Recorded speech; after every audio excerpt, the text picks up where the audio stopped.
Hello and welcome everyone, thank you for stopping in. This video will be a long-form commentary about Left 4 Dead, in which I will be playing through this game's 6 campaigns in order, and along the way I will be speaking about a variety of game-related topics at length.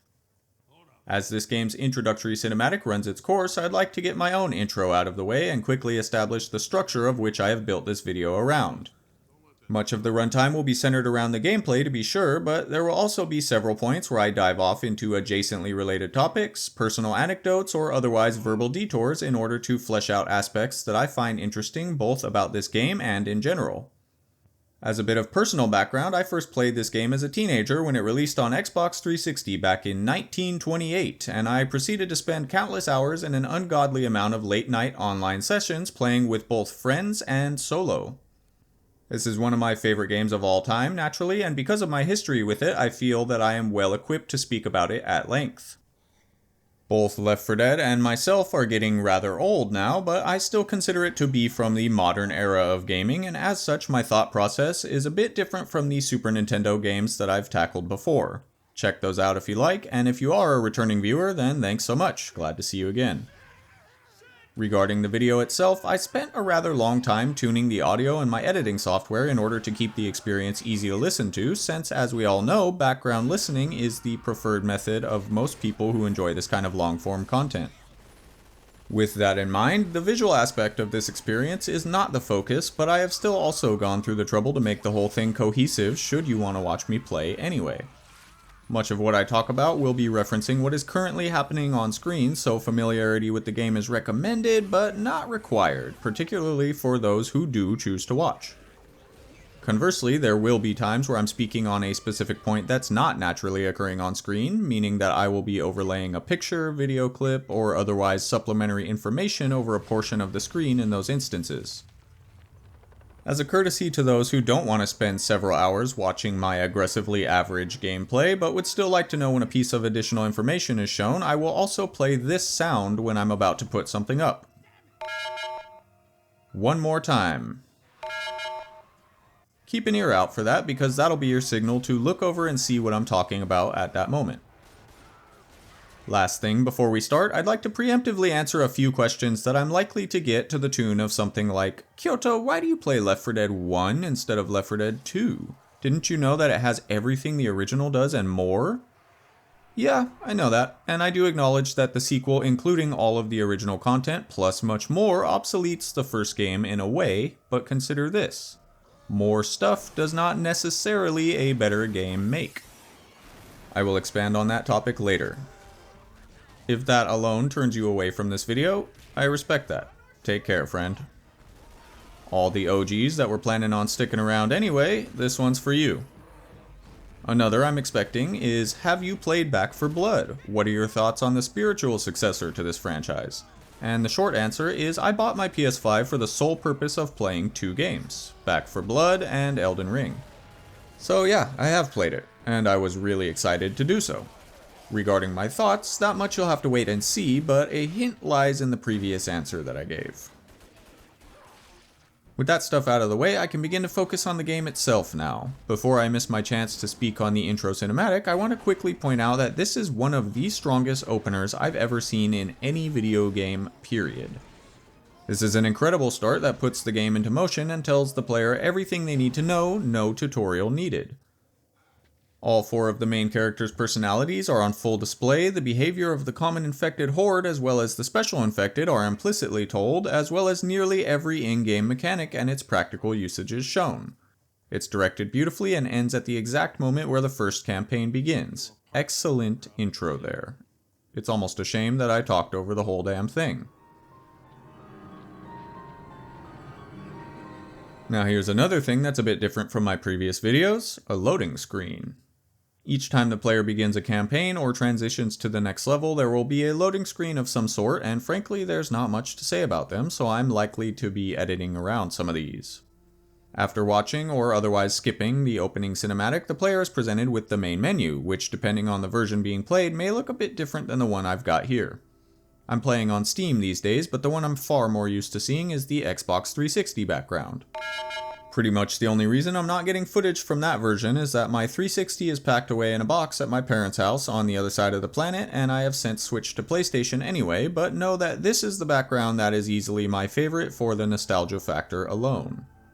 Anyway, the menu consists of all the game modes as well as achievements, options, and extras. Campaign is the standard online mode for survivors pushing through to be rescued, while the single player serves the same purpose in offline play. Versus is the team-based mode where each round sees the teams occupying the role of either survivor or infected and tallying out points based off of how well they did compared to one another. Survival is a wave-based mode where the survivors hold out in a stationary location for as long as possible and is easily the hardest of the bunch. This video's main focus will be that of a single-player campaign gauntlet, but it's worth noting that by all accounts this is a game that's meant to be played multiplayer and was designed around that. I'll be going chronologically through each of the campaigns, starting with arguably the most iconic of them all, No Mercy. The No Mercy campaign begins on a brief view of the city skyline with the tallest and most illuminated building in focus at first, then panning away. This is Mercy Hospital, the rescue location for the survivors and the endpoint of this campaign. While panning down to the survivors' point of view, a helicopter flying very low to the streets announces this nearest evacuation point for anyone who is still capable of understanding the message. As far as cutscenes go, this is about as good as you can get because it gives the survivors, and by extension the player, all the motivation they need in roughly 9 seconds, so I consider it to be a big success there. As this is the first campaign and thereby the first interactions with every game mechanic, I'll be front-loading a lot of the basic game jargon and tapering off mechanical explanations toward broader concepts as we progress. First and most important being, this is the safe room. Despite the current case of this rooftop not being a room in the literal sense, the beginning of every level is a safe area that provides the player with some time to compose themselves and stock up on health and ammunition without worry of zombies interrupting. That is to say, until the first person leaves the safe room, the game will not spawn any hordes or special infected. Once the player has gotten their bearings, looking toward Mercy Hospital in the distance offers a vantage point that guides their eye down toward the sole light in front of them and the door that leads into the level proper. One of Left 4 Dead's biggest strengths in regards to its level design is the focus of environmental fixtures guiding the player through the area, and the apartments here are a good first exposure to that. Having selectively placed lights to subconsciously influence a player's choice in pathing through a level is not something that Left 4 Dead invented, but it is definitely something that it excels at. Flashlight or no flashlight, why should I want to go down a dark hallway in this situation when there's a perfectly well-lit stairwell I could take? Well, that's the idea, and leaving it at that would have been perfectly serviceable, but this game takes the additional step to make this aspect of the level design two-pronged. The obvious route will certainly lead the player toward their goal, but choosing to put themselves in danger, e.g. entering the dark hallway and opening themselves up to the possibility of being ambushed by whatever's hiding within it, is not always quote-unquote the wrong choice. Going into these offshoot areas will expose the player to many more areas where supplies spawn, and depending on how the run is going, they may find themselves needing to weigh that risk against the potential reward of finding a new weapon, ammo, and even health packs in some rare cases. As we're seeing here though, another thing to consider when scavenging around is that this game does not take kindly to dilly-dallying, and will not hesitate to punish players for spending too much time in an area without attempting to move forward. I'm playing on Expert, this game's hardest and most unforgiving difficulty for this campaign, so it came down on us pretty rough this time. An easier difficulty may be relatively more lenient, but we make it through mostly unscathed regardless. Another note about level pathing, offshoot areas frequently double as shortcuts or alternative routes.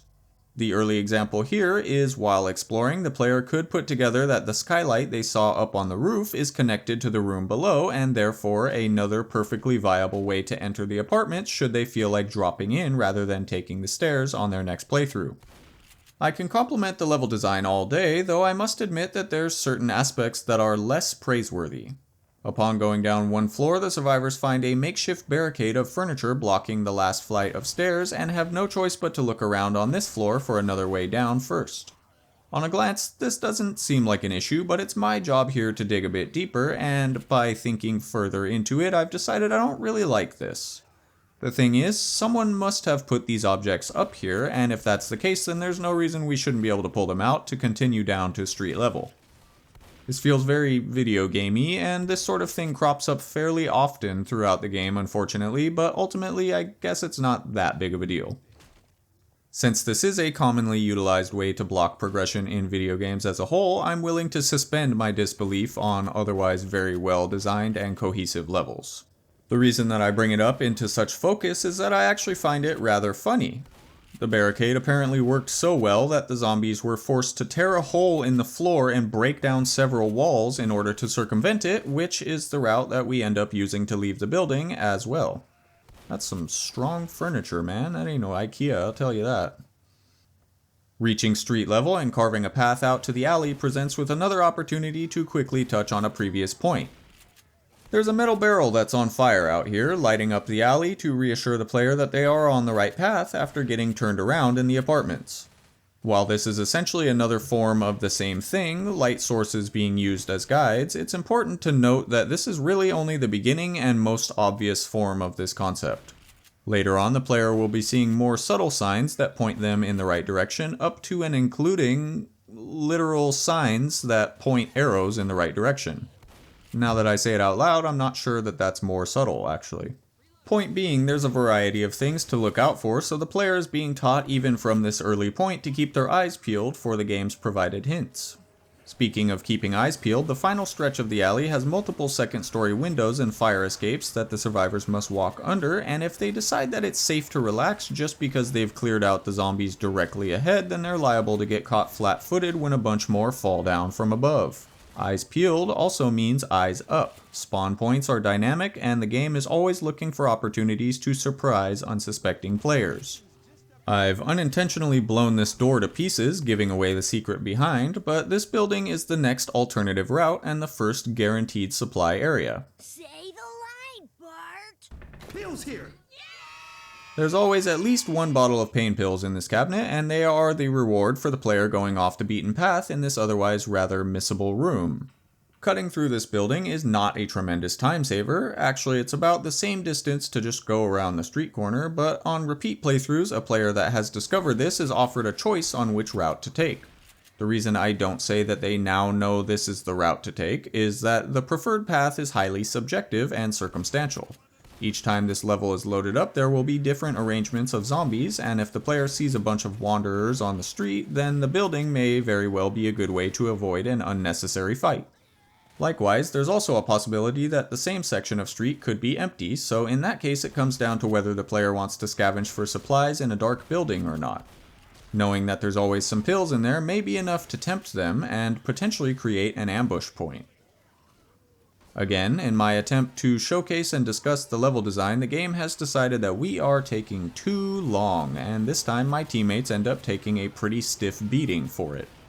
2 of them sustain too much damage and go into their incapacitated state, meaning that they've collapsed and are unable to move until picked up by another survivor. We get it under control pretty quickly, but in a more dire situation, half the team going down could very easily spell the beginning of the end. If all 4 survivors are incapacitated simultaneously, that's a fail state and it restarts the current level. I have purposely edited out every time that happened in this video, so it seems like I know what I'm doing. To rub salt into the wounds of my teammates, the next topic is a personal favorite of mine, the car alarm. There are certain cars throughout the game that are alarmed and will trigger another horde if they are disturbed. Zombies are entirely unable to interact with or activate these alarms even if they jump onto the car directly, but the slightest tap or stray bullet from a survivor alerts the horde, so it will be worth learning and keeping the locations of these cars in mind. Excluding the very beginning of each campaign, in which the survivors start in a place such as No Mercy's apartment rooftop, every safe room is consistently marked with their trademark red steel doors, and they signal a checkpoint in the campaign. Each of the original 4 campaigns that the game launched with contains 5 levels, culminating on a finale in the final level. If all the survivors are in the safe room when the door is closed, it will trigger the ending of the level and display a few gameplay stats as the next level loads in. Upon preparing to step out into the next level, the survivors realize they've not escaped danger yet, since the subway is just as overrun as the surface streets. We've not really got much of a choice but to push onward, so we heal up and make ourselves known. I really like this first area because even though the survivors have stepped out of the safe room, they've still got the advantage of the high ground and can pick off zombies from relative safety for this moment. The genius part is even if you're nearly certain that you've taken care of everything on the floor below, the thought of jumping down still brings some anxiety since you can never be sure, and once you've made that choice, there's no going back. When presented with the staircase illuminated by firelight and a dark tunnel beside it, the player is faced with another decision on the route to take, and this time I opt to go down the tunnel. I'm rewarded with my first pipe bomb this time, but it's important to stress that there's no guarantee of finding a reward by going down a path that seems like it might have one. There's also times where you'll find something that's not very useful for your current situation. And there's even times where supplies will spawn along the main route of the level, and avoiding it in favor of searching the side routes will cause your run to become objectively more difficult, so it really comes down to luck of the draw in a way. Another important note to consider is that while I'm playing on single player here, the bots will always follow my lead. Or I should say they tend to follow my lead, but I'm getting ahead of myself there.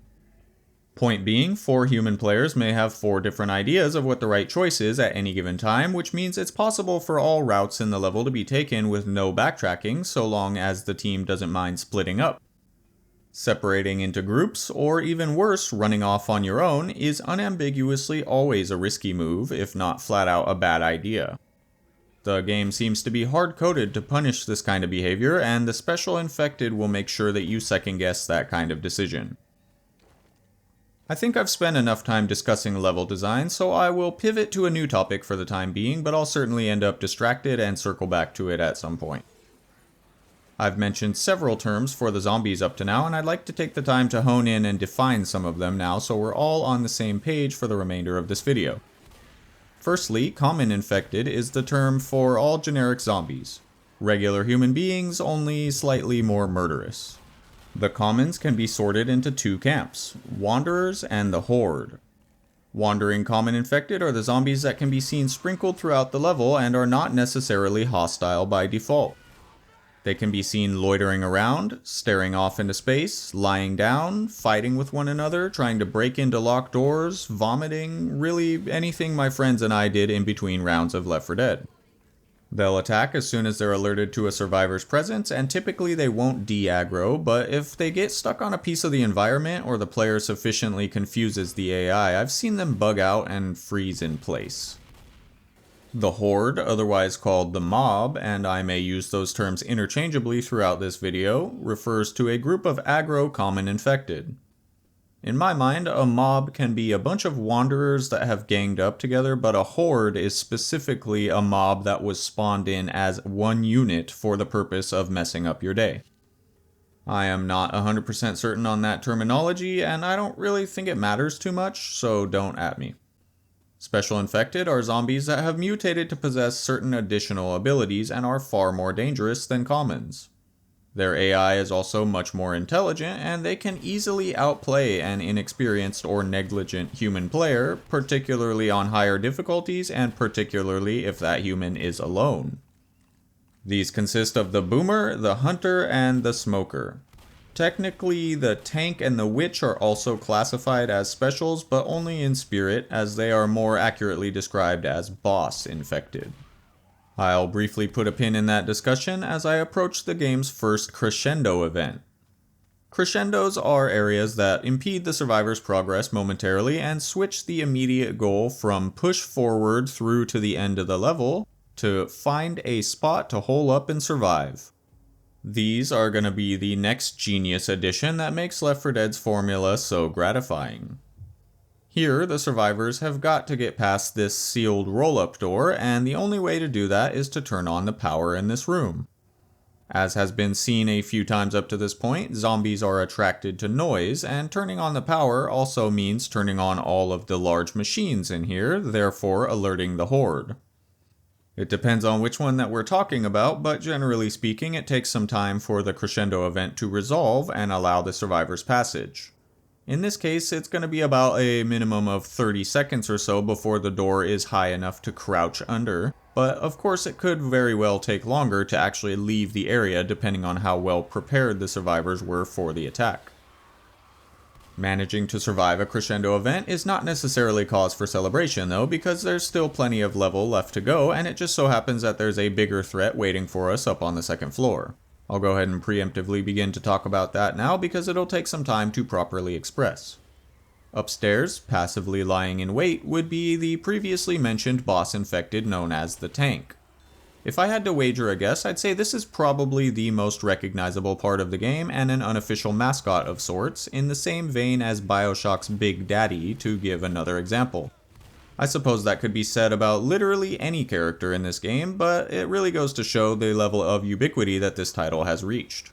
Anyway, the tank is one of 2 boss level special infected, and unlike the commons or even other special infected, they have what could be considered set spawn points.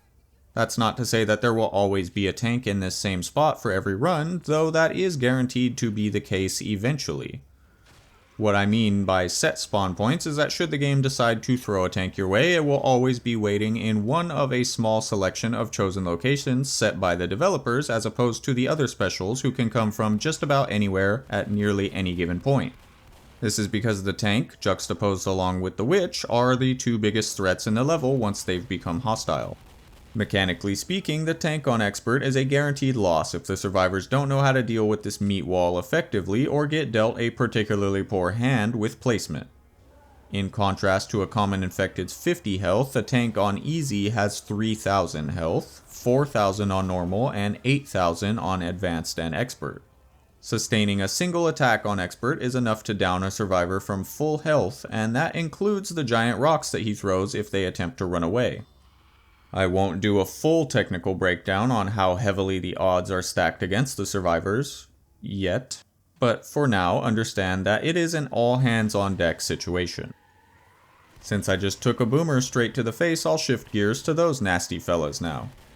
Boomers are what remains when a zombie mutates into a swollen, bile-filled mess of a man, and their main purpose as a special infected is to disrupt a survivor team's ability to progress. Should the player get vomited on or otherwise be in range of a boomer that explodes, they'll be covered in its bile, which is another way to attract a horde. Hordes spawned from boomer bile are treated separately from car alarms and crescendos or the like, so being on the receiving end of this attack during a separate horde instance guarantees double the amount of zombies heading your way, and your way specifically. This bile aggroes every zombie to the person or people who were hit by it and blinds them momentarily in the process, so it's up to any clean survivors to help out their disadvantaged teammates, and if everyone was hit, then it is gonna be a rough few seconds. Compared to other specials, they've got very little health, so spotting one early and picking it off from a distance is the safest way to deal with them. Wouldn't you know it that we've got ourselves a witch up ahead too, so I will capitalize on that opportunity as well. Counterpart to the tank, these boss infected are what remains of an infected woman that has mutated into a grotesquely horrifying figure, or so she thinks at least. She'll be heard before she's seen in most cases, wailing loudly at her misfortune. All she really wants is to be alone and not to be seen in this state. Should a survivor unintentionally or purposely disregard that wish, then the witch will aggro to whichever unfortunate soul it is that startled her. On Expert, one hit by her is an instant death. Not an incapacitation, no, that's reserved for lower difficulties. A single swipe from her disfigured claws is instant death, and she's quick too. Despite her frail appearance, there's always a good chance that a single player won't have the damage output or accuracy to put her down in that tense situation, so it's more often than not significantly safer to just sneak past her whenever possible. For the sake of brevity, I'll lump the remaining 2 specials together, as we've seen a good few examples of them both already. The Hunter and the Smoker are 2 sides of the same coin in a sense. They both serve the purpose of rendering a single survivor helpless while in their grasp, albeit in somewhat opposite manners. The Hunter creeps around hoping to catch a survivor that has strayed from their team, getting up close and pouncing them. The Smoker aims to grab one survivor from afar with a long lasso-like tongue in order to separate the team himself. As you can imagine, the 2 working in conjunction is a rather nasty combo that can very easily wipe a team in no time. Each of these 5 special infected synergize well with one another actually, and as their foundational abilities have now been established, I'll be free to expand on the minutiae of what makes them so compelling as an adversarial force. I suppose now would be as good a time as any to begin to sort out all the different types of supplies that can be found throughout the levels, starting first with the humble health pack, otherwise called a first aid kit. These red pouches contain presumably what is the most advanced medical treatment in the world, as a survivor on the brink of death can bandage themselves up and find that they're feeling pretty much fine afterward. Gotta love video game logic. Specifically, a health pack will restore 80% of a survivor's health deficit, meaning that 0 health goes to 80 in a single use, 80 would go to 96 if a second one was used, and 96 goes only up to 99. This system of diminishing returns not only guarantees that a survivor that's taken any damage at all cannot return to 100 health, but the fact that it's not a set health recovery adds yet another layer of strategy to the mix. There's enough packs in every safe room for each survivor to have one heal, and typically that's all they get for the rest of the level, so it becomes a balancing act of deciding the best time to use this finite resource. You could go from 50 to 90 and be left without a health pack, but be much less likely to be incapacitated, or you could wait until you've been downed and use your pack after being rescued, returning yourself up to 80 health. That's a meager 10-point net difference for the same cost, but allowing yourself to become incapacitated at all is a risk in itself. Furthermore, a player can choose to use their own health pack on another survivor, which of course would leave themselves without a method to heal, but potentially save a member of the team from dying, and a dead teammate is much less likely to return the favor in the future. For my money, this is the best healing system that a video game could offer, and I haven't even gotten to touch on pain pills just yet. I'm here at the next crescendo event, and this one is probably the most difficult one in the game for me personally. Here we've got a locked up warehouse building that needs to get passed through in order to access the sewer, and the only way in is to take this lift up onto the roof and break in through the window. The lift makes a lot of noise, and ignoring that I just blew up a gas station a moment ago, would make it the loudest thing in the area, so a horde descends upon us. The lift raises far faster than the roll-up door at the previous crescendo, but it does still take some time to be sure. The difficulty in this one comes from the fact that if the survivors are not all on board when the lift activates, then anyone remaining on the ground gets separated and must also wait for the emergency ladder to drop down, which takes considerably longer. Another method is to activate the lift and then have all 4 wait on the ground until it's clear to progress, perhaps back inside the diner or on the loading dock or some such, but this time I opt to hightail it across the roof and wait inside the top floor storage room, as I've got a pretty controlled view of the zombies' entry points with just enough cover to obstruct any special from trying to disrupt our effort. Typically, it's safer to wait out the horde in higher areas, as zombies must take time to climb up to your location, giving you the high ground advantage like I mentioned at the beginning of the second level. It's worth acknowledging that a particularly skilled and or lucky team need not necessarily stop progressing through the level in this situation, but the horde will continue to pursue the survivors as they push forward along with whatever else may get spawned in along the way, so I typically find it a little safer to wait it out. That's not to say that I'll never blitz a crescendo, and that kind of high-stakes gameplay is personally some of the most fun that can be had while playing this game, in my opinion. As we mop up what remains of our attackers, I can return to the previous talking point now. Dropping down into this next room actually gives me a few good opportunities to do so, but I've already mentioned pain pills a couple of times up to now, so those take priority, I think. Pills can be found fairly commonly throughout any given level, oftentimes within these red health cabinets, but they're also scattered throughout and they offer a temporary health boost to a player. In contrast to the health pack, consuming pain pills grants the player in question a set bonus of 50 health points that will slowly diminish over time. This is represented by segmented pieces filling up the health meter rather than the usual solid bar. A player that's consumed pain pills will see their temporary health being drained slowly at a rate of 1 HP every few seconds. In addition, if a player is to sustain damage while under the effect of pain pills, the health will be deducted from the permanent health bar first. If a player goes down 2 separate times without healing with a health pack, then upon being picked up the second time, their screen will take on a grayscale overlay and the sound of a heavy heartbeat will persist as indicators that if they don't heal, their next down will be an instant death. Given the language that I've used to describe death in this game, I may have led you to believe that if even one person is caught out and meets their end, then that run is going to be doomed, but that's actually not necessarily the case. Here inside the warehouse, we've met with another tank, and due to a combination of being slightly underprepared for this encounter, the difficulty that we're playing on, and the narrow hallways being a pretty poor area to do battle in, the tank manages to kill one of the survivors before we are able to take him down. Although this is pretty straightforwardly a bad thing that you want to avoid, the game does its best to give out fair second chances.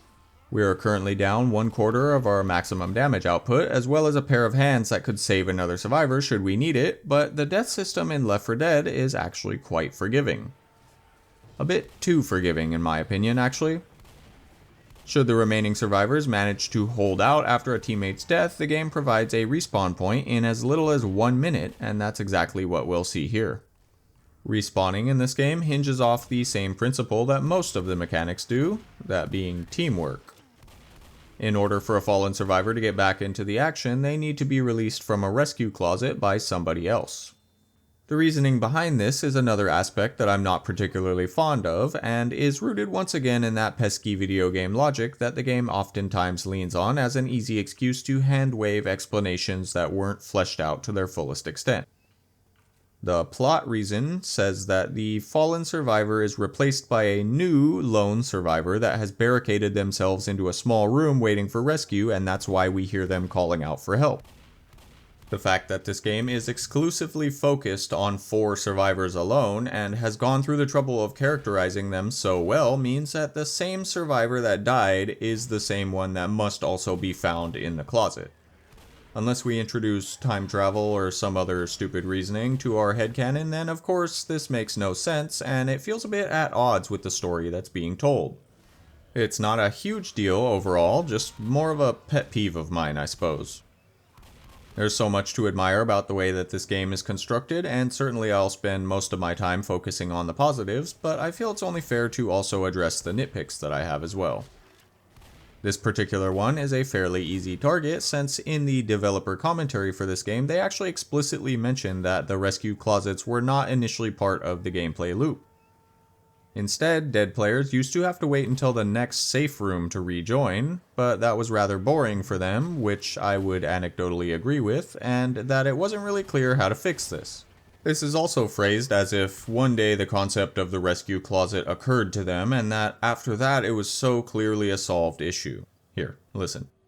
Although it may seem obvious now, it wasn't really clear how to bring dead survivors back into the game in a simple and believable way. Once we hit on the mechanic that you're rescuing a survivor who has barricaded himself in, the problem was solved. From my point of view, you can phrase it however you like, but it seems more like a band-aid that they settled on later in development, and because of that, I view it as one of the weakest links in the chain. Speaking of the developer commentary, that's a thing that exists in this game. It can be accessed by navigating to the extras section of the main menu, and if I'm honest, it was one of the most intimidating factors about making this video. The fact that the people who literally created this game from the ground up have already covered the bases of its ins and outs made my job here rather difficult. Imagine somebody comes over to your house and they start telling you about their child in great detail, only for some random unrelated guy to show up and attempt to do the same thing in quadruple the time. You might think, okay, you both need to get out of my house or I'm going to call the police. Eventually I realized that I am not just some random guy in that situation, I'm actually the child's cool uncle that they've spent every weekend with for the past 15 years. I know this kid just as well as their parent, if not better in some ways, because they've shown me who they really are, not just what they were made to be.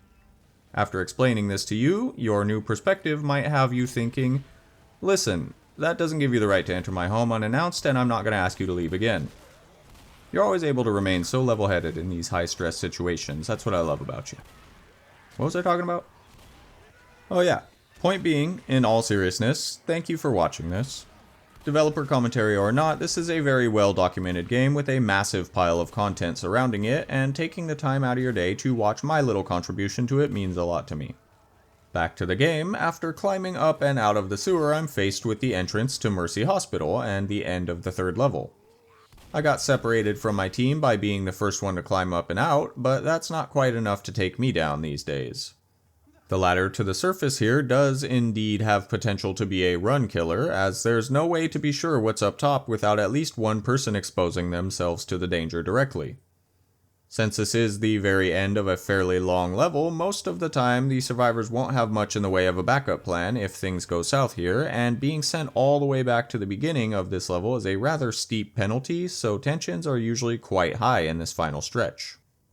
Given the fast-paced and unpredictable nature of this game, it's no surprise that on higher difficulties it's fairly common to see multiple survivors killed throughout a run or even in a single level.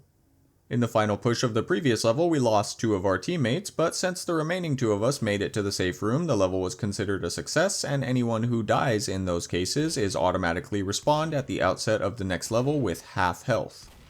Depending on how dire the situation is and how skilled the player in question is, it can be advantageous to exploit this and allow the teammate to die or even purposely kill them with friendly fire in order for them to gain a health boost at essentially no cost going into the next level. The hospital is probably my favorite single level in the game and definitely the highlight of No Mercy for me. Viewed from the perspective of the survivors or even a first-time player, this is pretty much the height of the tension in this campaign. If you'll forgive a little indulgence in the story being told here, I'll lay out the situation at hand. We've made our way across the city, fighting tooth and nail to reach the evacuation point, all along the way seeing signs and scrawlings on the walls from various other survivors reassuring that once we arrive that we will be safe. Unfortunately, it looks as though we've arrived too late, and this place has been overrun as well, so the survivors can't even be sure that fighting their way through the corridors will even be worth the trouble anymore. The helicopter that can be seen flying throughout the city at various points in the campaign gives one final hope though: the roof. If you ask me, and you kinda did by starting this video, I'd have to say that this is the most compelling campaign in the game, and it really goes to show how much care they put into crafting this as a standalone narrative. That's not to say that the other campaigns don't hold up or are of a lower quality, but one can spot this kind of blemish all over the video game industry as a whole if they look with a big enough magnifying glass. No Mercy, being the first campaign and a new player's most likely first point of contact, got the most attention poured into it, therefore making it as strong as it can possibly be. It's the most dynamic with the most interesting premise, strongest lore focus of all the original campaigns, and generally just has that feel that the devs spent more time tinkering under the hood and fine-tuning this campaign than the others. Might sound like a load of baloney, but if you've ever played a game that felt very strong and consistent with a noticeable diminishment as it progresses onward, then hopefully you know what I mean, even if you don't necessarily agree with me here. Ironically, right after that bit of potentially contentious praise for No Mercy and the hospital specifically, I've arrived at what I consider to be the weakest crescendo event in terms of plot and believability. This wouldn't be a Valve game without a long elevator sequence, so the survivors will be catching a ride up to the roof, but it's on the 30th floor, so we've got to hold off the horde until it arrives. Problem is, elevators don't tend to be very loud, so why is a horde attracted here to begin with? Because shut up, that's why. Waiting out the clock directly in front of the elevator is a viable strategy because once it opens up then the survivors won't need to go very far, but then there's the destructible walls on both sides, a destructible vent above, as well as the existing hallway that the zombies can pour in from, making it one of the most exposed areas. The solution to that little conundrum is to wait in the room at the opposite end of the hallway because it offers a direct line of sight to the elevator, isn't too far of a run to be very dangerous, and none of the walls can be broken here, leaving only a single direction for the zombies to funnel down. While we wait around for the elevator to reach the top, there's not much to do. Like, literally nothing is happening right now, which can be a nice break from the action, but it does drag on for quite a while. In the meantime, I guess I'll point out a quick couple of lore tidbits from this level. In the hallway that approaches the elevator, there are several isolated quarantine zones that suggest that at the very least, at one point there was a concerted effort to treat people that were showing early signs of infection, and this bit of environmental storytelling has spawned one of the most popular fan theories about this game. It's never been officially confirmed in-game or in real-life interviews, but some supplementary material exists suggesting that this is actually where Patient Zero originated from, making Fairfield, Pennsylvania the epicenter of the green flu epidemic. I just threw a couple new terms at you there, and I will elaborate on them later, but I am refraining from going into specific details for the moment. Notice that I've also not even mentioned the survivors by name yet. If being a lore nerd is not your cup of tea, I've also got a little Easter egg for you. The elevator that we just took picked us up on the 4th floor, which perhaps is a reference to the title of the game, and we were dropped off on the 28th floor, which is likely a nod to the incredibly popular zombie film franchise of 28 Days Later and 28 Weeks Later, the latter of which was only a year old at the time Left 4 Dead was released. I don't really like to include things that date my videos for people that are watching them in the future, but while writing this I found out that they're in the process of making another sequel called 28 Years Later, to which I said, oh hell yeah. If that movie's already out while you're watching this, pretend I didn't say that last bit and just listed the title along with its predecessors. The topmost floors of the hospital were in the middle of what looks like a complete remodeling when the infection hit, and I don't think they'll be finishing that anytime soon. This means that in addition to the ever-present threat of zombies, the player must also take into account that there are several unprotected edges with no fall protection equipment installed throughout this job site. That's OSHA speak for half of the fucking walls are missing and there's nothing to stop you from falling to your death. The natural reaction to being rushed from the front is to backpedal away from the danger, so this section serves as an area to encourage a player to break this habit should they need to. The rooftop finale is up next, of course, but there's many sections where there's fall danger in the upcoming campaigns, and learning to manage the space around yourself is a big part of gaining mastery in this game. Another aspect of this level that I didn't mention up to this point is that the hospital layout is rather confusing and maze-like for a new player. There's a couple of viable routes, of course, but the hospital in particular has a high concentration of dead ends. Since there is so many visually obstructed areas and closed off rooms, then that means that this level on the whole has a very high variability in the spawn location of zombies. The trade-off that slightly diminishes the replayability is that over time and repeated level attempts, a player will internalize their most optimal route and learn which ways are a waste of time for them to enter. Short of utilizing procedurally generated level layouts, I'm not exactly sure how this could be solved outright, and I also don't even think that that would solve it outright. But at its core, this is a first-person shooter, and this is a problem that veteran players of any first-person shooter will eventually run into given enough playtime, so meh. As mentioned passively before, the final level of each campaign is a finale sequence, during which the survivors must hold off several waves of zombies until a means of rescue arrives. Each of them has a short run-up to the finale location, some of them being shorter than others, but on the whole the majority of the time is spent holding down one spot waiting for the rescue to arrive. I think it's high time that I finish talking about the remainder of the supplies before we initiate this rescue call. I'll try to make it quick. Okay, so weapons first. Every survivor is equipped with a pistol at all times that has unlimited ammo in the form of 15-round clips. I don't know where they're pulling them from, but you will never run out of these. This is the only weapon that can be dual-wielded, and that is objectively the coolest way to play. Upon picking up a heftier weapon, the pistols will become a sidearm. Main weapons are sorted into Tier 1 and Tier 2 weapons, Tier 2 being the upgraded version and having higher damage output than their Tier 1 counterparts. Tier 1 weapons are available in safe rooms early on in the campaigns, and they consist of the submachine gun and the pump shotgun. The Tier 2 upgrades can be found randomly throughout the levels in the form of weapons caches, as well as some of the safe rooms in the latter half of the campaigns. These consist of the assault rifle, which is a direct upgrade from the submachine gun, and the auto shotgun, which is a direct upgrade from the pump shotgun. There's also a hunting rifle, which is the only scoped weapon in the game, and it does not have a Tier 1 counterpart. Each of these weapons has its strengths and weaknesses, but in this video you will be seeing me use the auto shotgun almost every chance I get. In regards to ammo, every supply cache is implicitly shown to have various different types of ammo in surplus, so finding whatever specific ammo the survivor may need for the weapon that they're currently using is effectively removed from their consideration. I consider this to be a big strength, and I will speak on that more later. Throwables consist of the pipe bomb, which aggroes and attracts all nearby zombies to its thrown location, exploding after a few seconds, and the Molotov, which erupts the immediate area in flame to break up zombie aggro and deal persistent fire damage. Placed throughout the levels are usable objects that mirror these throwables in a way. The propane tank and gas can be carried to a specific location and shot from a distance to explode or erupt in flames, respectively. More rarely, oxygen tanks can be found, and those function similarly to propane tanks, but have a slight delay to their explosion. Lastly, only located in the final DLC of the game, there are stationary explosive barrels that can be found, and they're essentially a combination of the propane tank and gas can. All of these supplementary items play an integral role in crowd control, particularly for finale sequences, and that's why I'm going through such trouble to set them up in this level before I call for the rescue.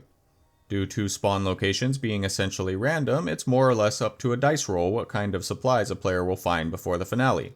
Sometimes you get exactly what you need in surplus, and sometimes you get nothing.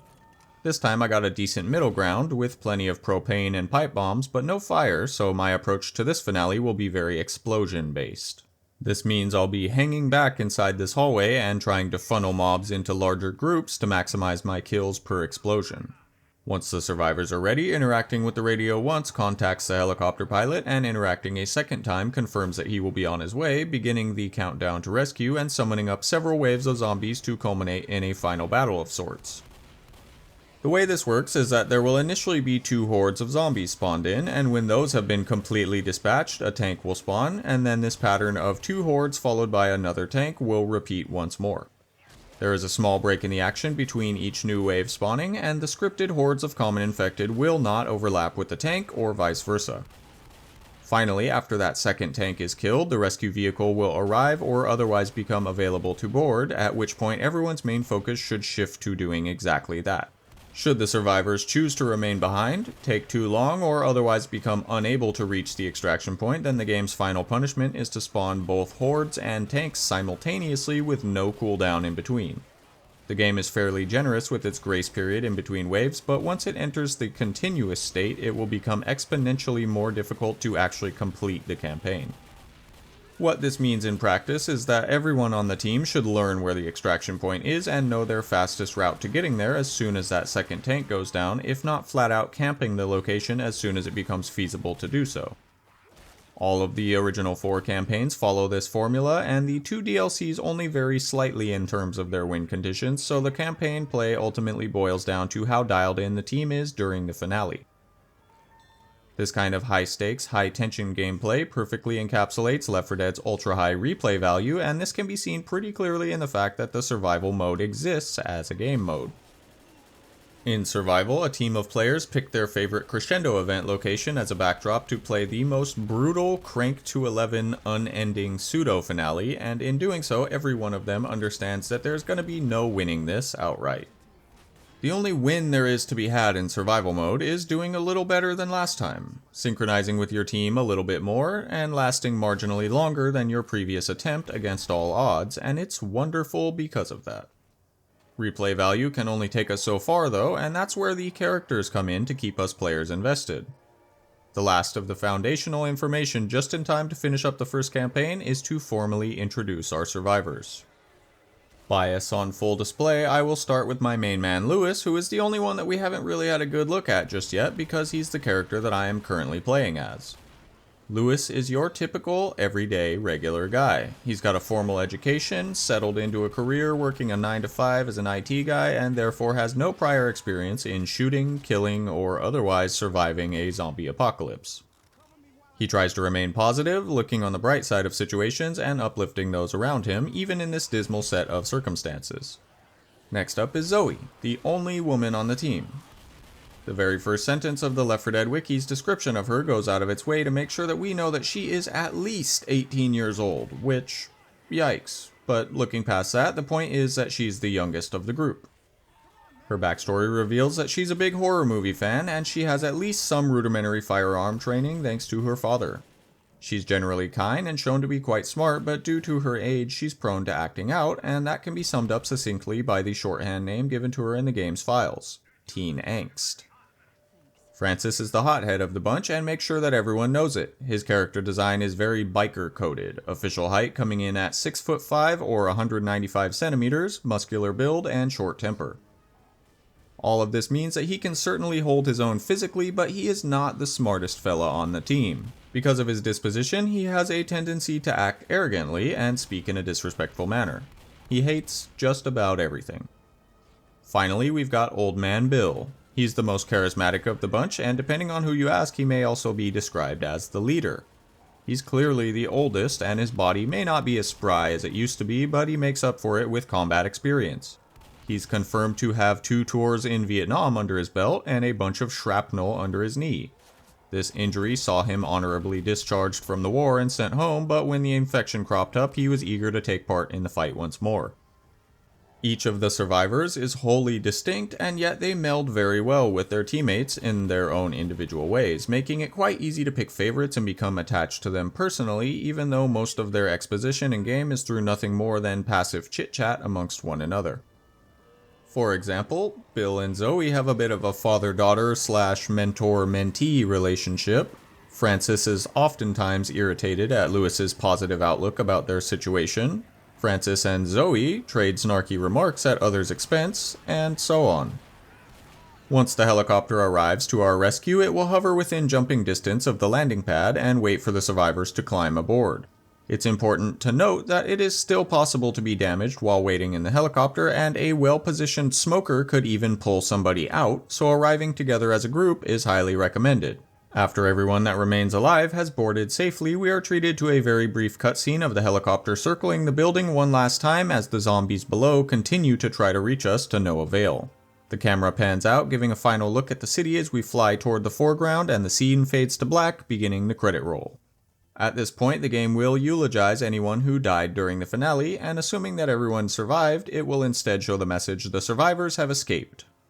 Now, this isn't going to be a typical credit roll at the end of the game, where every real-life person involved in the game's creation is credited for their work.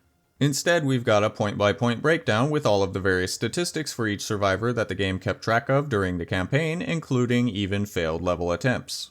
We see here that I had to restart this particular campaign once because my first attempt at the finale did not pan out the way I had hoped, basically meaning that I'm a fraud and bad at this game. Overall, I was still very satisfied with this run in spite of that one hiccup, and chose to keep its footage instead of running it back from the top for a more clean one because, as you can imagine, it's pretty damn hard to play solo expert while making sure to get reasonably acceptable and interesting looking gameplay where nothing goes too wrong for 45 minutes consecutively in a game based heavily around random chance. But excuses, right? Well, lucky for you and me both, dear viewer, there are still 5 more campaigns, and this next one gave me a real run for my money in terms of gathering gameplay footage, but I did end up pulling it off in the end. Crash Course is the first of the game's DLC campaigns, and the reason that I'm skipping straight to post-launch content is because I said that I'd be going chronologically through this story. The original 4 campaigns were initially released as a standalone series, so much so that they were not originally meant to be seen as an interconnected plot at all. Players were curious how the survivors kept getting rescued and then ending up back in danger, and therefore Turtle Rock Studios team at Valve gave them an answer in the form of Crash Course. This campaign released a little over 10 months post-launch and consists of only 2 levels, albeit 2 rather long and difficult levels. It starts off very soon after No Mercy's helicopter rescue, potentially somewhere between a few minutes and about an hour later. During the development of this game, the chopper pilot was initially meant to have a much more involved role in the No Mercy plotline, heard speaking directly to the survivors on several occasions both up to and after the rescue, and there was originally a cliffhanger implying that he was infected but had yet to change. These voice lines can still be found in the game's files today. Just tried a street pickup. I should know better. I think I got hit. I'll be okay. Not feeling so well. Hope I'm immune. I am getting really cold. In the final version of the game, most of this was cut out, first stripping the lingering question from the canon and then answering it definitively with the release of Crash Course anyway. The official canon, after it was all said and done, was that the pilot did indeed change while flying the survivors from their starting point in Fairfield to the nearby city of Riverside, which is where the next evacuation point is supposedly located. Zoe noticed this and shot him, causing the helicopter to crash in an industrial area somewhere between the 2 aforementioned cities, and that's where we are picking up at here. It being the case that Crash Course is downloadable content means that it gave Valve some time to observe the game out in the wild and tinker with a couple of aspects in order to sharpen the formula for this release. There had indeed been several updates prior to the new campaign's release, but these were mainly focused on fixing bugs, exploits, and expanding Versus mode, which was initially quite limited. The previously mentioned survival mode was also not a launch feature, so by this time there had been quite a few new additions to keep players happy, and Crash Course was just the next big thing coming. I realize that I'm beating a dead horse at this point, but to reiterate once more, this campaign's launch brought with it the first brand new maps introduced into the game, and that meant that Valve was free to expand on campaign-specific features that were previously static up to this point without worry of damaging the current balance of the original 4 campaigns. This includes what I consider to be 3 fairly significant changes. One that I personally like quite a bit, one that I'm neutral on but I acknowledge its value, and one that I think that we probably could have done without. Let's go with the good first. Prior to Crash Course, alarmed cars were always sitting in the same location, and that meant that players were able to quickly memorize their locations, leading to them knowing and anticipating the exact moments of every playthrough that they need to be careful and avoid them in. Of course, this goes against one of the biggest core aspects of Left 4 Dead's design, that being the randomized and unique nature of every playthrough. For Crash Course, there are still set alarmed car locations, but the solution to this was that there's not just a single one per level, and the alarmed car can now cycle through a number of different spots. That is to say, the cars themselves are always present, but the alarm moves between them. This is a seamless and retrospectively obvious decision because in a way it mirrors the random supply drop locations, only instead of a boon for the survivors, it is a potential headache. I like this, and it was kept going forward into the next DLC as well as the sequel, but I do kind of wish that it was applied retroactively to the original campaigns as well. I wish that I had a little more to say about this, but there's honestly not really too much else to say about it, so I'll leave it there. I think it's pretty straightforwardly just a good addition. The change that I'm neutral on is the next iteration of how weapon upgrades spawn in. First of all, it's important to restate that the Tier 2 weapons are a direct and objective upgrade to their Tier 1 counterparts. Unless the player is actively choosing to challenge themselves by not picking them up when they come across a weapons cache, then there is no reason at all to keep a pump shotgun or submachine gun over their upgrades. With this in mind, Tier 2 weapons caches are almost always the first thing that players should be on the lookout for as early as possible in a campaign. It's relatively common to make it to the 3rd level or about halfway through a campaign without finding an upgraded weapon yet, but it can be easily earlier than that as well. Once they are found though, the player is set for the rest of the campaign and only needs to worry occasionally about stocking up on ammo, which is a much more commonly found resource. Starting with Crash Course, upgraded weapons can be found in more locations, but at the cost of them frequently not all being together in the same location. In short, it's now possible to not find the specific weapon that you may be looking for at all, and crucially this means that Tier 1 weapons are no longer objectively worse once a Tier 2 cache is found. For example, I stated my preference to use the shotgun earlier. I like to blow away zombies in a single hit from close range rather than keeping my distance. This playstyle works for me as I'm not the type to patiently pick off enemies, nor do I fancy myself as particularly accurate. Anyway, in the original campaigns, I rarely, if ever, grab anything other than the auto shotgun once we locate the Tier 2 weapons. In Crash Course, I am not offered that luxury. It's possible to find only, say, an assault rifle, and in that case, any teammates who choose to pick it up will now have their Tier 2 weapon secured and not need to worry about looking any further. I, on the other hand, would be faced with the choice of picking it up and using a non-preferred weapon until I do manage to find that auto shotty, or pushing forward with my lowly Tier 1 pump shotgun.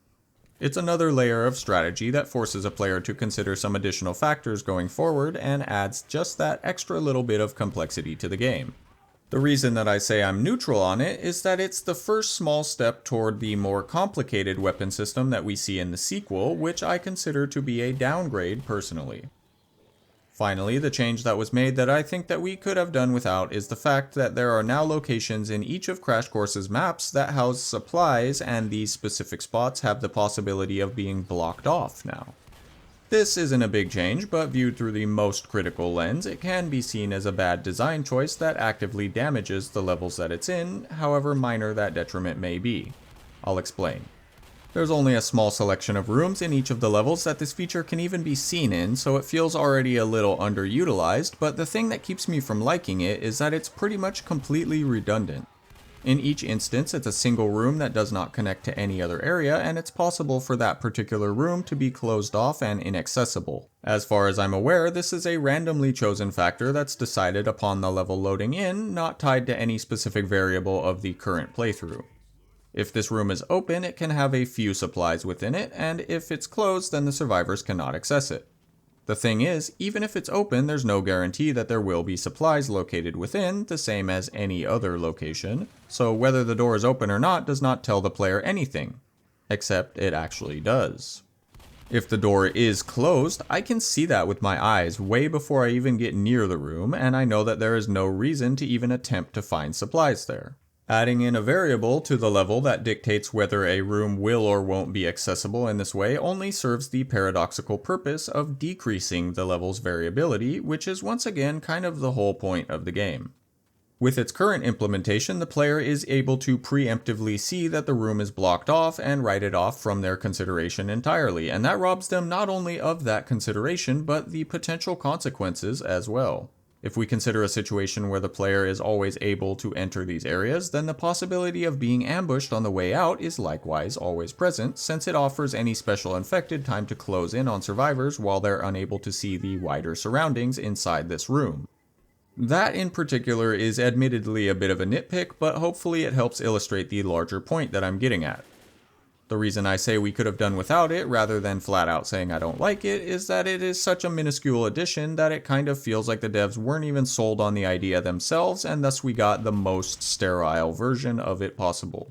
One can imagine a more dynamic implementation of this concept that ties it not only to supply areas, but level progression. Imagine if the levels were laid out the same each time, but alternate routes had the potential to be locked. This would force players to adapt their approach to the level on the fly, and maybe even increase the tension should they find that they've suddenly hit a dead end. I'm not saying that this hypothetical shifting labyrinth level design would be a strictly good idea, or wouldn't come with its own set of issues, but hey, it looks like I did work my way around to giving an example of how to shake up the hospital level after all. How about that? Point being, car alarms good, weapons are a slippery slope, and locked rooms need some improvement. Right, so with all that stuff out of the way, we can move on with the campaign's story, but first there's something in the way. The military presence in Left 4 Dead is rather minimal on its face, operating as a background entity and being used as a set piece for environmental storytelling, a goal to reach, or an obstacle otherwise.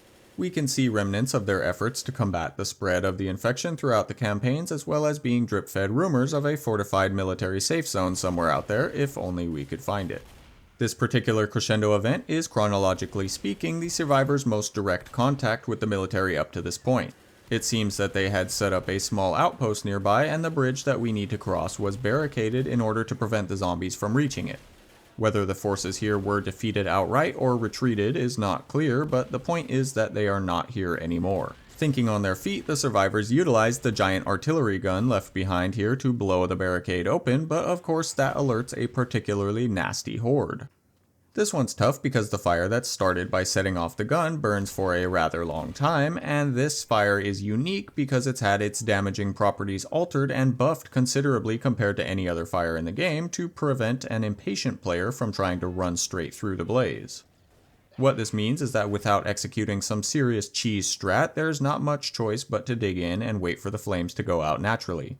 I find that nearly every spot in that area has some risk involved in utilizing it as a place to fight the horde, but I appreciate that I do have so many options to begin with. Usually I make the trek back down the hill and wait in the warehouse despite the additional runtime because I find it to be the most secure, particularly when playing on single player. The bots can take some convincing to get them lined up in a good position sometimes, and moving down to the warehouse in this case I've found is the least frustrating, assuming that they can make it down the hill before getting pounced by a hunter or something, that is. With some fairly poor RNG, we found a witch right in front of the safe room, and our boy Francis has gone to go ask her if she would kindly move. Oh damn, he did. To make matters worse, I downed Bill right here with some friendly fire right before he was able to enter the safe room. Thing is, neither of those are bad, and only one of them was not planned. I was expecting Zoe to get taken out while she limped up here, but tenacious as ever, she managed to hold out, so I'll just go ahead and put her out of her misery quickly. This, my viewer, is the exact situation that I was referring to when I spoke about exploiting the safe room respawn mechanic previously. Reason being, I'm now in an incredibly advantageous position going into the latter half of this campaign. No flex, but I finished that level without taking a single bit of damage from any infected. The only 2 points of health that I lost were due to me standing slightly too close to my own explosions, so I finished that one with basically full health and a first aid kit still in my possession. My team, however, did not make it through so lucky. Each of them were downed at least once, meaning all of their health packs were exhausted. Bill was on his second life even, and like I said, Zoe was running on fumes. Had I left things as they were, all of the health packs in the safe room would have been burned through immediately, and we still would not be in peak shape. Crash Course has the unique feature of being only 2 levels long, meaning that this second part contains the finale, but more so than its 5-level counterparts, it also contains an entire lengthy level of build-up before we even reach that finale location. With the odds being stacked against the survivors in this situation, the devs implemented a bit of a grace for this campaign's level transition. Instead of dead survivors respawning with half health, here they've respawned with full health. This level also always contains the tier 2 weapons cache inside the safe room, so there's no reason to not mercy kill a wounded survivor at the end of the previous level. Now, I'm sure the bots don't mind, but the caveat is that if you play with other people, you should really announce what your plan is beforehand if you intend on doing that. Shoot first, ask questions later, asterisk, unless you're gonna kill your friends. So anyway, having been gifted this second chance of sorts, the main goal is to now get us to the finale without burning through all of our supplies on the way, and of course, this tank is really attempting to throw a wrench into the works. After downing the beast, I immediately trigger the car alarm outside and send a horde our way to put us on the back foot once more. However, this is another carefully measured risk. That car does indeed make my job a bit harder by summoning up another unnecessary shitstorm to fall on our heads, but it is also going to allow us to skip a notably significant section of the level. If we were to run the course normally, it would require running to the end of the block, cutting left to go up a way a bit, and then circling back round through the shipping yard in the direction that we came from. By utilizing the car skip, we can jump over the fence here and avoid all that running that I just described, at the cost of protecting ourselves from a horde instead. I like that trade-off quite a bit, and I really wish that there were some more situations in which I was offered this kind of choice. It's a bit unclear as to whether the developers intended on this being a viable method of traversing the level, or if it's just an exploit. My heart says that they totally meant to do it, because in my eyes it fits too well to be a happy accident. Like I said already, it invites the survivors to consider the consequences of which way they would make the most sense to go, and it offers nearly immediate feedback based on that decision. Furthermore, the fact that the bots can, and indeed do, also use this method of jumping the fence makes me lean heavily toward the fact that the devs wanted this to be used. The Left 4 Dead friendly AI is okay. It's okay. At its best, these guys will be picking off specials from hundreds of meters out and not even take a lick of damage along the way, but at its worst, they'll actively ignore threats and refuse to even move through a level properly. I'll have much more to say on that in due time, but the latter point is why I mention it now. When I perform car skip, the bots will follow me onto the car, then up to the box truck, over the fence, and cleanly onto the trailer on the other side most of the time in my experience. In my eyes, if car skip were an unintended exploit, then they wouldn't be able to do that, let alone with any consistency, and they would probably just wig out for a second until they warp to catch up like they do most of the time. Take this for example. As early as the outset of No Mercy's first level, if the player jumps off the roof to a very specific spot, the entirety of the apartments can be skipped, but the bots will never follow in that case, and it is also very much possible to fall to your death if performed incorrectly.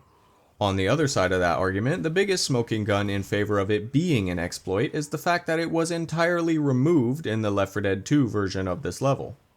I've voiced a veiled complaint or two about the sequel tampering with aspects of the original, and this is another one of those.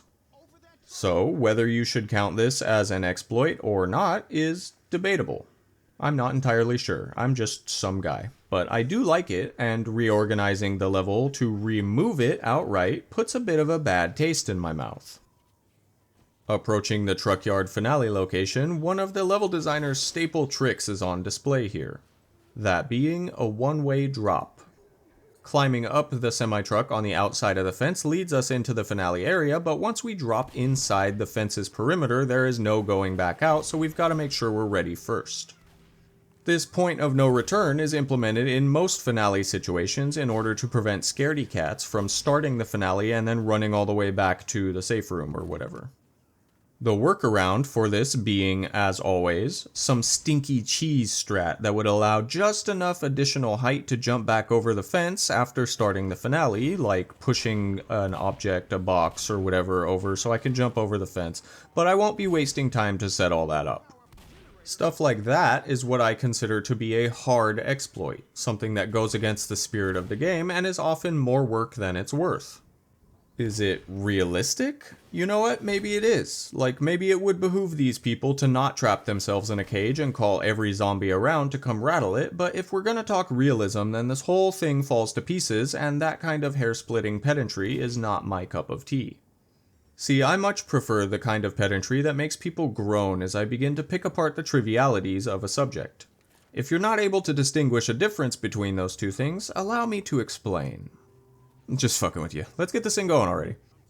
I've still got a little cleanup to do in the area before actually starting the finale, but once we feel that the setup is complete, starting the generator turns on all the lights and begins to lower the armored truck, which is what we'll be using to escape this time around. As with the crescendo that came in the level prior, there is a particular lack of places that feel safe during this finale. It's not that way by mistake either. The 2 levels of this campaign were designed specifically to not give the survivors much in the way of breathing room or obvious safe spots. Despite their length, being that there's only 2 levels makes this a fairly short experience, so ramping up the perceived difficulty in various ways extends the life of this campaign. Another aspect that played a notable role in the design of this campaign was the focus on versus mode. I very briefly mentioned Versus in passing a couple times before, and said that on the game's initial release it was a relatively bare-bones game mode. First of all, Versus is the mode where a team of survivors play through a campaign, but there's another team of humans controlling the special infected and assaulting the survivors in an attempt to stop them from reaching the next safe room. Whether the human team finishes the level or is defeated, the next round will give the teams an opportunity to switch roles and do it all over, tallying points at the end and crowning a winning team. It's all very fun, of course. On launch, Versus mode didn't even have all of the campaigns available to play. It wasn't until a major update in April of 2009, nearly 6 months after the game launched, that the game finally saw the Versus roster fill in completely. Leading up to that point, and even well after, the mode was being tinkered with in order to balance things out and make it an enjoyable experience for all. The release of the Crash Course DLC maps was the first time that the levels themselves were being designed with the specific focus of versus mode balance in mind, and that's why we see less areas that have total coverage for the survivors. By this point, the hardcore players were quite familiar with the game already, so having a brand new map made special just for them to go at each other was a real treat. The rescue vehicle this time around is a heavily modified, armored version of a delivery truck that some previous survivors were working on in order to escape the area. As with the military, we don't really know what happened to these people, but they clearly ain't here no more, so we're gonna go ahead and take their ride.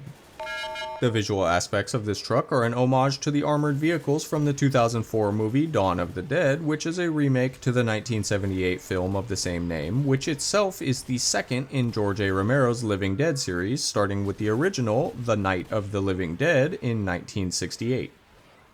Further still, The Night of the Living Dead was inspired by the 1954 novel I Am Legend, that was inspired by the 1931 adaptation of Dracula, which was naturally based on the 1924 stage play, and that of course was adapted from the 1897 original novel Dracula by Bram Stoker. Where the hell did all these vampires come from? Yep, it's references all the way down.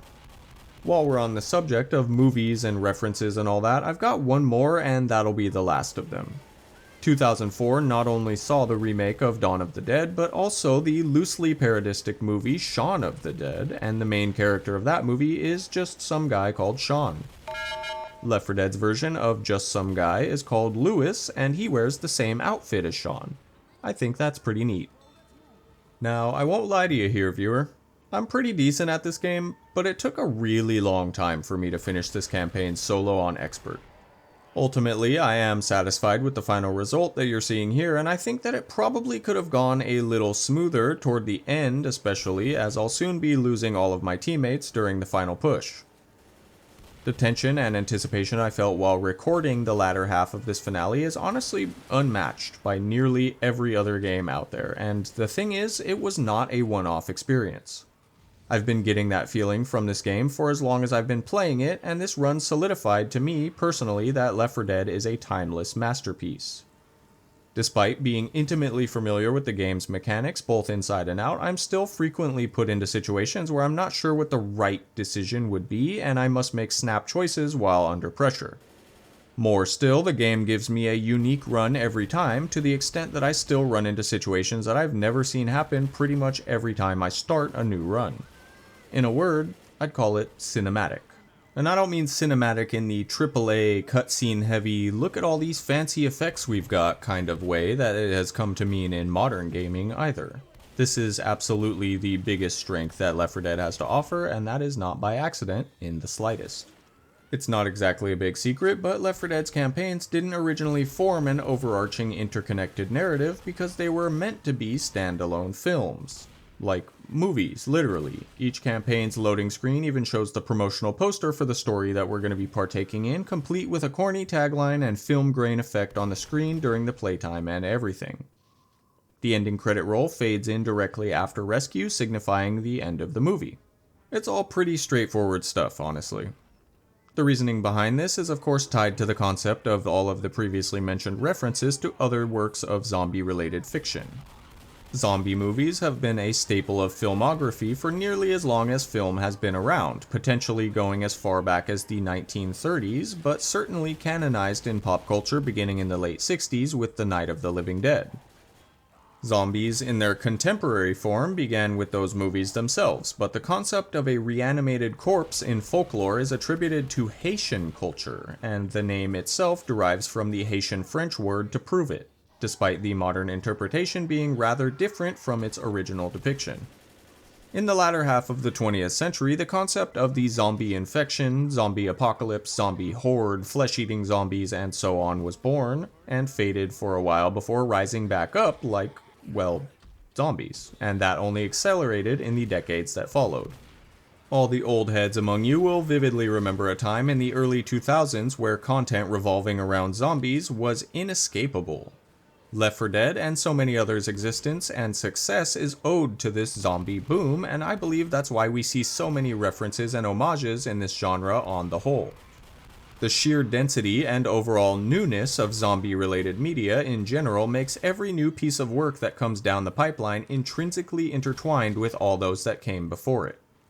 Left 4 Dead uniquely used this to its advantage, blending the well-established medium of zombie films with the relatively new medium of video games in a very literal manner. So literal, in fact, that the AI that dictates what events will occur during the campaign to maximize tension and engagement was fittingly called the Director. Up to now, I've spoken about the Director as a more nebulous concept, calling it the game and so on, but going forward I will refer to it by name as well as going more in depth to demystify its inner workings. Again, in due time, of course. Escaping by the skin of my teeth as the sole survivor of Crash Course, the next credit roll begins. And this will be the last time that I show it in this video because honestly there's not really that much more to say about it. I just wanted to show proof that I did indeed complete this campaign in one run with no restarts, and that I am not a fraud and not bad at this game. The last thing that I think that's somewhat interesting about the credits is that there's no mention of any tank-related stats. There is some for the witch and every other special, but nothing for the tank. I think this is kind of a missed opportunity, as taking out a tank is pretty much the biggest accomplishment in any given level, and the fact that did the most damage to tanks is a stat that's already being kept track of and shown on safe room loading screens. Wasting no time at all, we'll go ahead and jump right into the next campaign, Death Toll. Out of all the 6 campaigns that comprise Left 4 Dead, Death Toll has got to be one of them. I'm kidding, of course, they're all great in their own way, but if I had to pick one, then Death Toll would be the least remarkable of the bunch. This campaign picks up where Crash Course left off. A ways up the highway from our previous escape en route to the Riverside evacuation point is the approximate location where we begin here.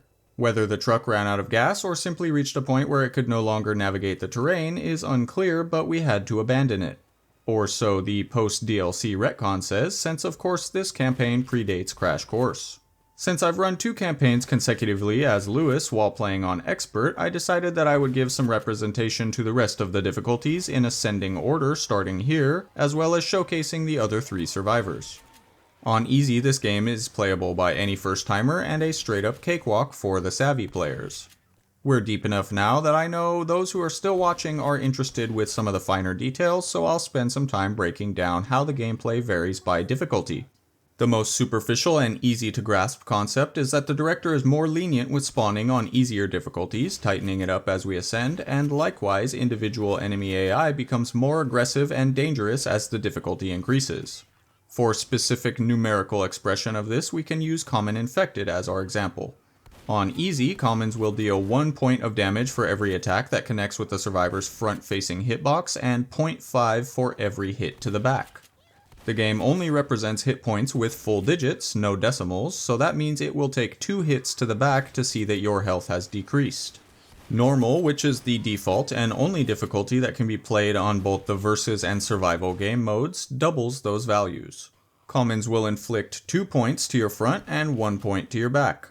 This is the difficulty that the game was balanced around and generally feels that way. It feels pretty good to play on normal.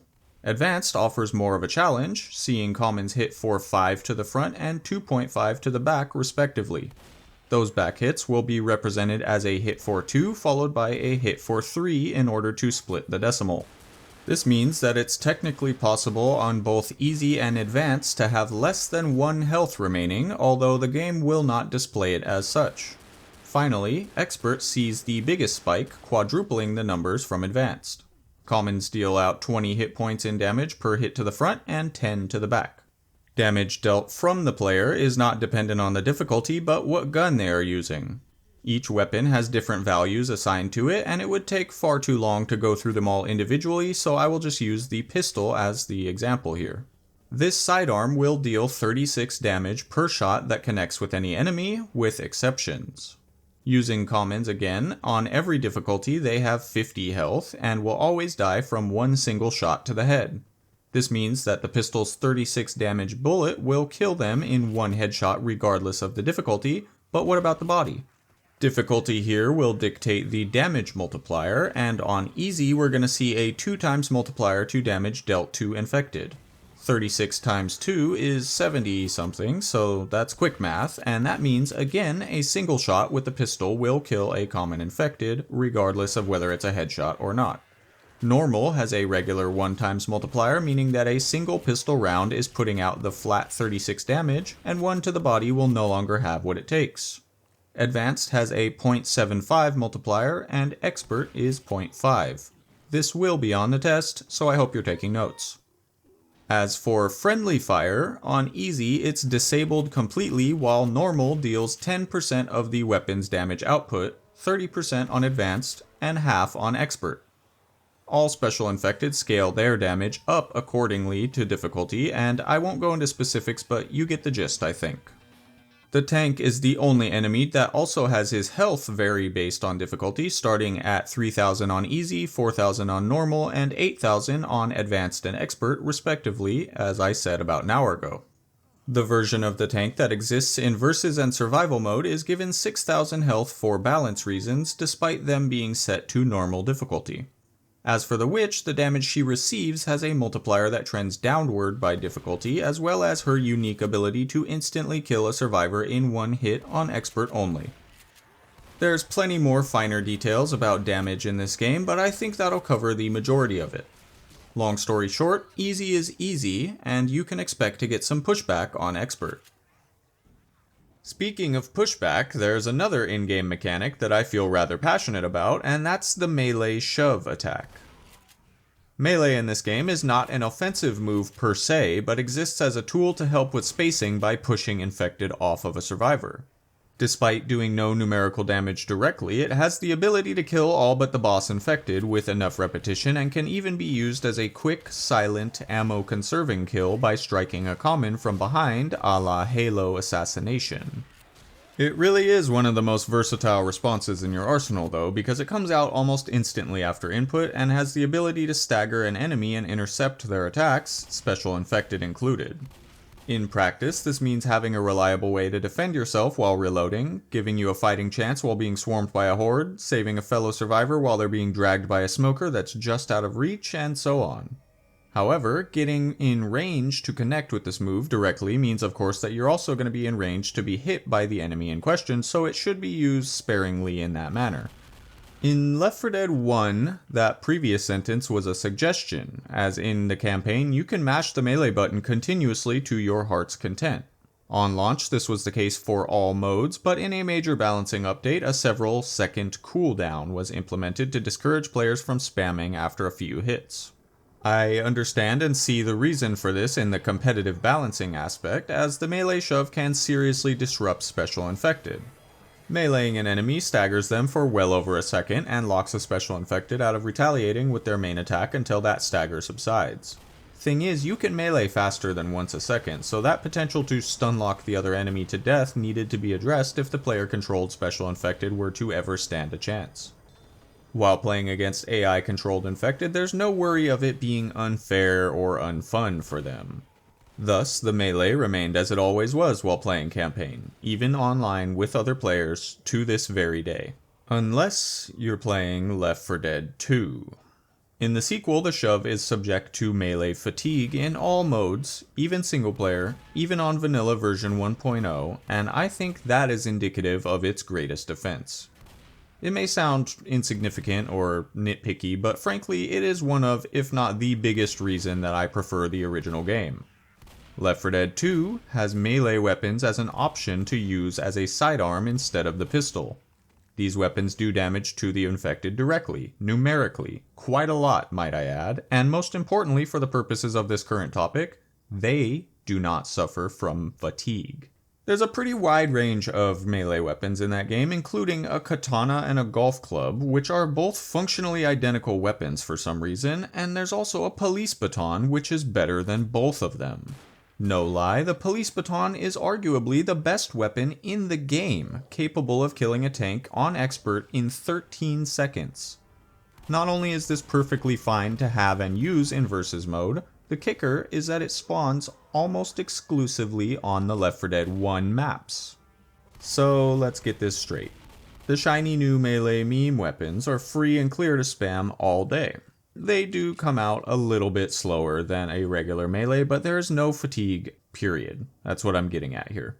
I can take a frying pan to the forehead of every enemy on the map, including the human-controlled Special Infected, with zero drawback, one-shotting them, laughing all the way, ha ha ha. But when I am frantically trying to shove a horde off me, my character is suddenly too fatigued. Oh jeez, just hold on. Oh, I'm so fatigued, I can't even muster the strength to save my life for like at least, I don't know, like 3 seconds or something. Yeah, that sounds reasonable. Whatever. I know this is probably not worth getting all twisted up about, but man, it really just goes to show the priorities that the second game had itself concerned with.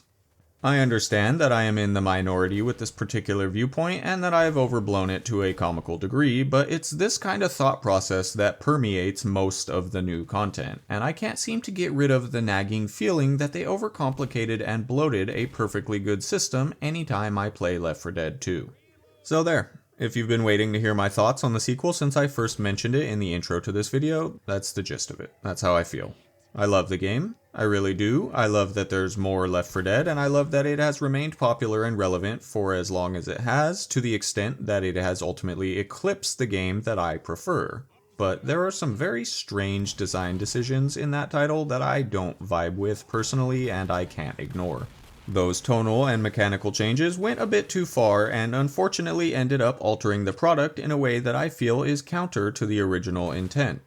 In the end, I like that game on its own merit, and if it stayed like that, that would be all well and good. But it didn't stay like that. They took my favorite game, and I don't like what they did to my favorite game.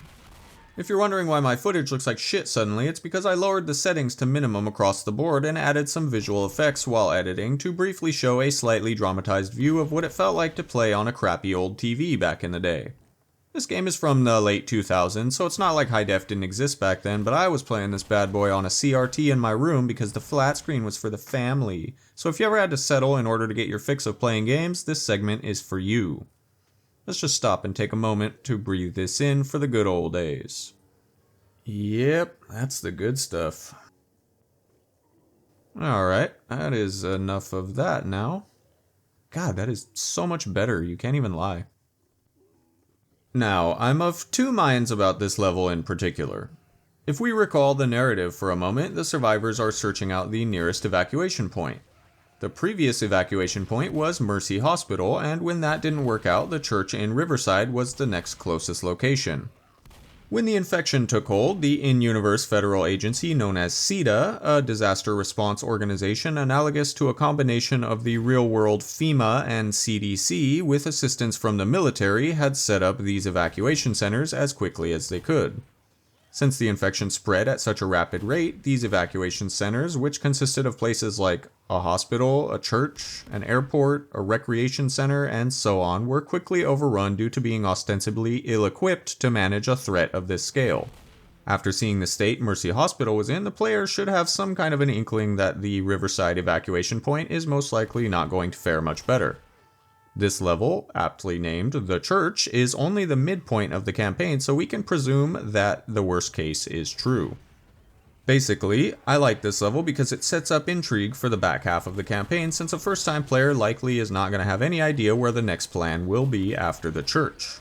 My contention with it is that unlike most of the levels we've seen up to this point, it's more or less a straight shot down a single road to get from one safe room to the next. In short, the level design is rather dull, and I think that puts a bit of a damper on the otherwise very interesting story being told. It's fairly short and predictable as well, with most of the tension coming from the fact that the zombies aren't immediately visible due to the trees on the side of the road, which is something that I'll have a lot more to speak on in a later campaign. For now, it's fine, but the crescendo event at the church is single-handedly what keeps this level from being one of the more forgettable in the game. Approaching the church, we must first pass through the graveyard, which is admittedly a nice touch, very appropriate, and then it becomes clear to see that the building has indeed fallen to the zombies. Only one person has survived up to this point by holding out in the safe room, and I'll just go ahead and let him do the talking to tell us the state of the situation that we're in here. I'm gonna start ringing this church bell if you don't say something! No! My safe house! I've got the bell! You stay the hell out! What a dick. I heard that! Your words mean shit to me! There's many different ways this dialogue can play out depending on which survivor is speaking to the man in the safe room, appropriately referred to as church guy. I'll let a few more play out so we can get a taste of the possible interactions. Hey, jerk ass, why don't you just open the goddamn door? Only when you can prove you're immune. And I know just how to do it. Ding dong! Ding dong! I'm not letting you in until I'm sure you're immune! Son, we're immune, we're tired, and there's infected in the damn woods. Now cut out the shit and let us in. Only when I know you're human. Get ready for the test. Ding dong! Sir, please, we're not infected. Not infected? Not infected? Prove it! Ding dong! Listen, Candy Pants, we can make you open that goddamn door. Really? How about now? Ding dong! Ding dong! Dinner served! Come and get it! If we live through this, I'm gonna freaking kill that guy. As the horde thins out, church guy will have a few more lines, usually some paranoid rambling of some sort before he begins to change. When the safe room door opens, the survivors will find that the man has turned into one of the special infected at random, and once it is dispatched, that's the end of the level.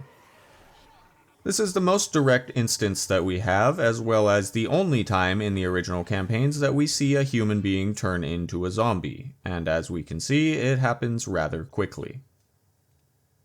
I'm not one to waste a good segue though, so while we're on the subject, I'd like to go into a bit more detail about the character's dialogue. The upcoming level, The Town, doesn't really have all that much of interest to explicitly point out. It's probably the level that feels the most like a standard first-person shooter map, so that works out. Another of Left 4 Dead's most charming features is the dynamic dialogue that each character gives throughout the campaigns.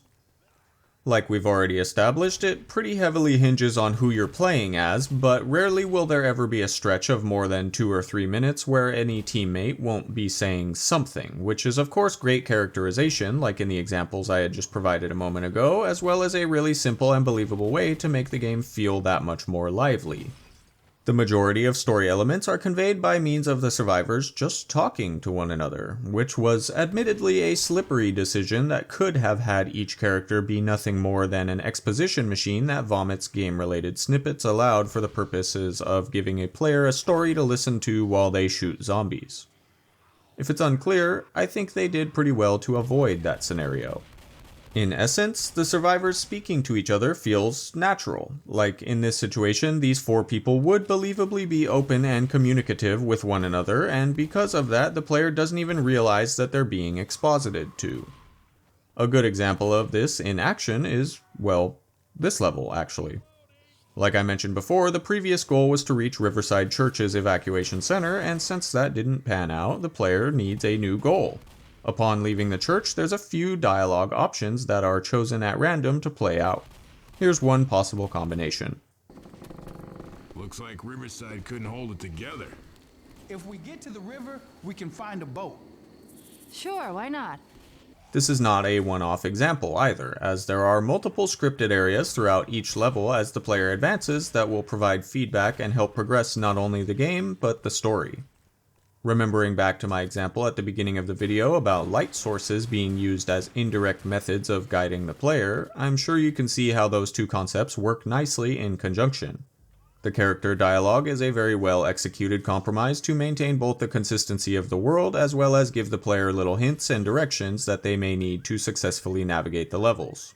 The fact that these dialogues play out in a unique combination based on a number of factors at play is just that additional Left 4 Dead special touch that's present in most aspects of the game. One could very easily imagine a worse version of the game where a cutscene at the beginning of each level does most of the heavy lifting, characters exposit in a way that feels like it's aimed not at each other but at the player, and a minimap, UI element, or some other on-screen information reveals exact locations and spells out objectives non-diegetically. All those things are not objectively bad and can be implemented well, and the system that we got is not flawless, but honestly I struggle to think of an alternative that would fit in this world better than what the game currently provides. It does feel that sometimes characters lean on certain voice lines more than others, but there's definitely a pretty good mix. I've been playing this game religiously since launch, and there's very few voice lines that I feel have worn out their welcome. More often than not, the lines that are most commonly spoken in-game didn't get old over time, but they became staple catchphrases for the character.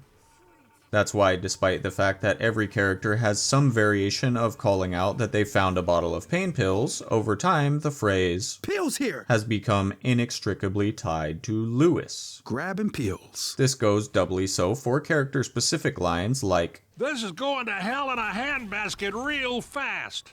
You're almost guaranteed to hear that line in every single game, and every time it's a big hit. I could also cite that this game's popularity coinciding with the birth of modern meme culture and shitposting helped in this regard as well, but let's just not even go down that rabbit hole, yeah? That topic in itself is way out of my scope as it spans the entirety of Valve's game library and beyond, thanks to things like Source Filmmaker and Gary's Mod and all that stuff, making it more of a product of internet humor and depravity at large rather than being about any one franchise in particular. If you know, you know, and if you don't and want to see some seriously weird crap, I suggest a deep dive on that. Suggest is a strong word to use actually, but it exists, and I'm not going to say anything else about it, so take from that what you will. Moving on, I'll now be arriving at the boathouse and starting up the finale fairly soon. This finale closely mirrors the formula that we saw back in No Mercy.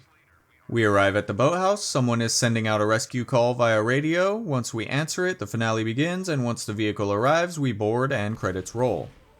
This time, of course, we're waiting for a boat, and that leads me into talking about how I think this finale is the easiest out of all of them. There's lots of open space here, so pretty much anywhere the survivors decide to hold out, there will be a decent vantage point and plenty of time to react to threats as they flood in. That said, this one would have been light work no matter what, but since I'm on easy for this run, there was absolutely no way this was going to be very interesting visually, so I've decided to hold out on the dock for the entirety of this finale. Normally, I don't like to camp a single location for the whole time, but since the dock has water coverage on 3 sides, not to mention the boat will arrive directly behind me, it makes for one of the most foolproof spots to wait out this rescue. A few gas cans will work as a deterrent for the large mobs approaching in the front, and water slows down anything coming in from the sides, not to mention they must also climb up onto the dock. We've got a large rock formation covering our left, and we are receded far enough away from the land that a smoker will have to be rather quick or lucky to get in range to pick one of us off out here. The biggest threat would be a tank barreling straight down the dock, but as long as we've got a couple of mid-range fire options, he should be gunned down before he even gets a chance to become a serious threat.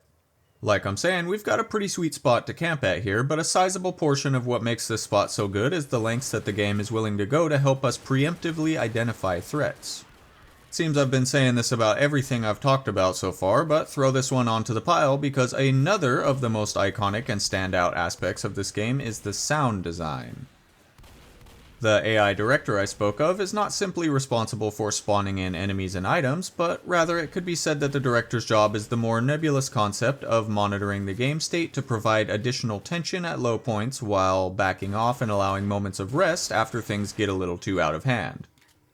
Obviously, this includes the likes of spawning enemies, but a big part of the director's role is focused on playing music appropriate to the current situation as well.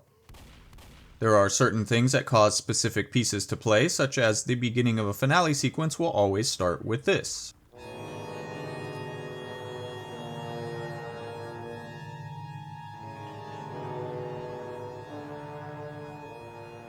And following the death of the second tank in a finale, we'll kick this one off.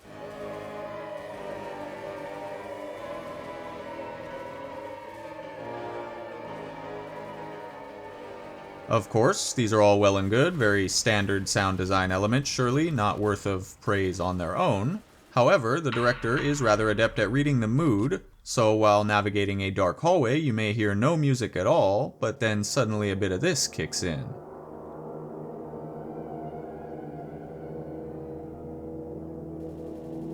There are many sound files in the game like this, all campaign specific, and they all signal a moment of quiet suspense in between moments of action.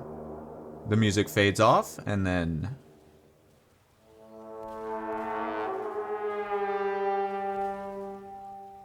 Again, many variations on this one, but they all signal that the director is spawning in some sort of danger, and it will soon be approaching. Okay, so scripted sound events and context-dependent mood setters. Great. Let's stop beating around the bush and get to the real stars already. The reason I brought this up now, and the easiest to point to example of sound design genius in this game, is the Special Infected's leitmotifs. Each of them have distinct audio cues, and the faster you ingrain those into your brain, the faster you will become proficient at combating those threats. Here's the signal that a boomer is nearby.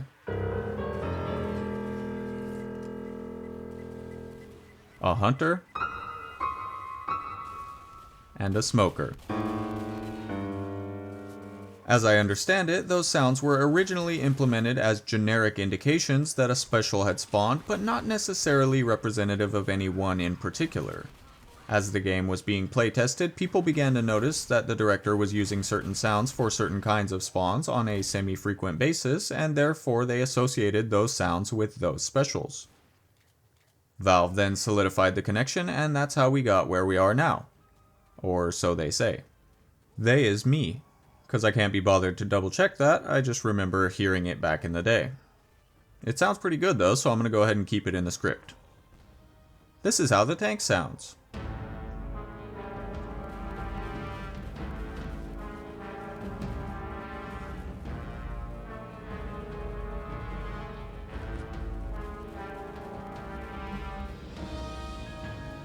That one's a certified banger, for sure.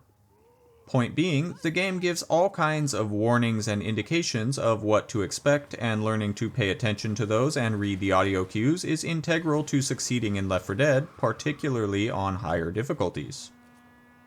Another thing that you'll notice when you play is that this game is loud as hell. Like, really loud. Most of the time. I turned it down for this video, but Jesus Christ, it's loud.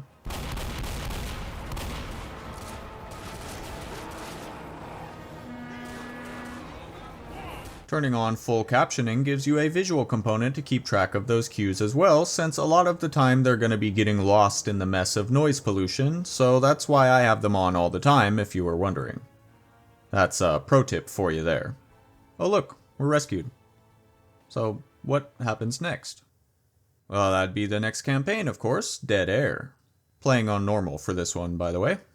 Now, since Valve used up all of their DLC retcon magic on Crash Course, there was no such attempt to join together the stories of Death Toll and Dead Air, so we can properly see how jarring the transition of jumping straight into the following campaign really is. Here we start in a greenhouse on a rooftop. How'd we get here? Well, the canon states that John and Amanda Slater, the couple who rescued us in the boat, had some sort of falling out with us or something and kicked us off the boat or something, so we ended up inside of this building or something. Even this amazingly insightful bit of information was absent until much into the game's life, so the answers to these kind of questions didn't exist for those who got in on the ground floor. It is important to remember that initially the campaigns were not intended to connect, so each campaign had a beginning that was meant to be seen as the first and only starting point, leading to a rescue that was not meant to be followed up on. Only until they started to expand the universe and elaborate on elements did we start to see the beginnings as definitive weak points and big question marks hovering above the overarching narrative. Personally, I think they could have done a little more to weave the stories together in a cohesive way, and if they didn't want to do all that, no one was forcing them and they should have left it as it was, but ultimately it's not a huge deal. Here's another potential hot take. I think that Dead Air is the weakest of the 4 original campaigns.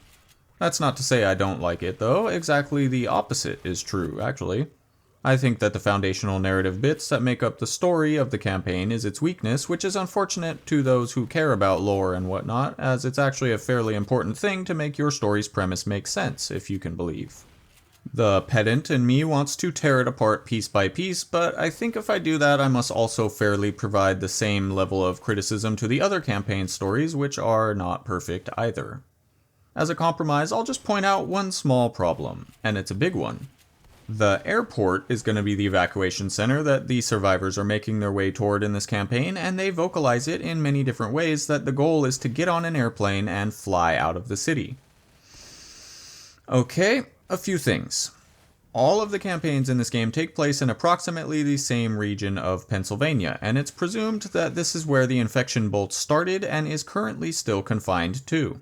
The military and 괂da have already heavily involved themselves to the point that those who have not yet been infected already more or less accepted that the effort is futile and backed out. So, in what world would there still be flights departing from this airport?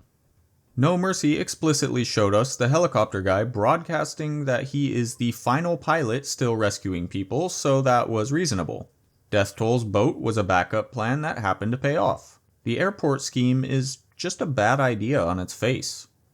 Francis might think that it would work, Lewis might be desperate and naively optimistic enough to try, but Zoe? Bill?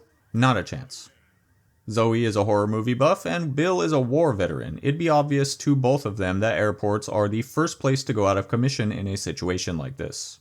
Without any other kind of narrative glue holding this plan together and attempting to lend it some legitimacy, I'm not buying it. Putting that discussion on hold for a moment, on screen here I'm showing one of the only 2 spots in the game that is perfectly, unquestionably, infallibly safe. Safer than any safe room, which is somewhat ironic because it is right outside of one. There's only 2 of these walk-in freezers in the game. One here and one in the train yard area of Death Toll's 3rd level, and if you close the door while inside, there is no possible way that any infected can harm you while you're in there.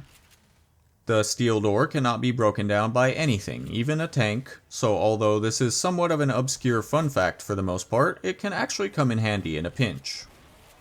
For example, should there be a tank at the very beginning of this level, running back into the safe room would be a bad choice, because once the door's bar has been removed at the start of the level, it can then be broken, while the steel freezer door remains impervious always.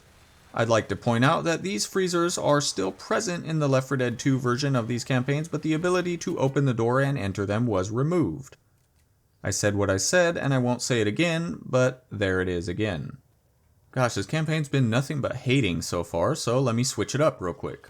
I said this is the weakest of the original campaigns, but I still quite like it a lot, so why is that? Well, the unfortunate thing is that the weakest campaign is also the one with the most impressive set pieces, like they went all out on level design for this one. Whether that be because they had just some real good ideas in the tank, or there was some amount of foresight and knowledge that they needed to bring their A-game to uplift the lukewarm story, I'm not sure, but what I do know is that there's a really fun sequence of levels to play through. The showstopper is that one part at the end, but let's let that come up naturally. If you haven't seen it, I'd hate to ruin the surprise. First up, for the crescendos, we've got a fan favorite in the crane. Navigating back out onto the rooftops, there's a shipping container being carried by a crane that, once lowered, will allow the survivors to make their way to the adjacent building and towards their hopes and dreams. Wouldn't you know it that the darn thing is just super duper squeaky though, so the Horde's gonna be coming to bring us some WD-40 as soon as we start it up. There is a small but not insignificant drop from the window leading out of the room that we were in, preventing us from backpedaling into the safety of that room, essentially forcing the survivors to fight out on the open rooftop. Now this can be mostly circumvented by any brave soul that would be willing to start the crane while the team is still inside the building, but that would mean that that one person would be trapped out on the roof by themselves.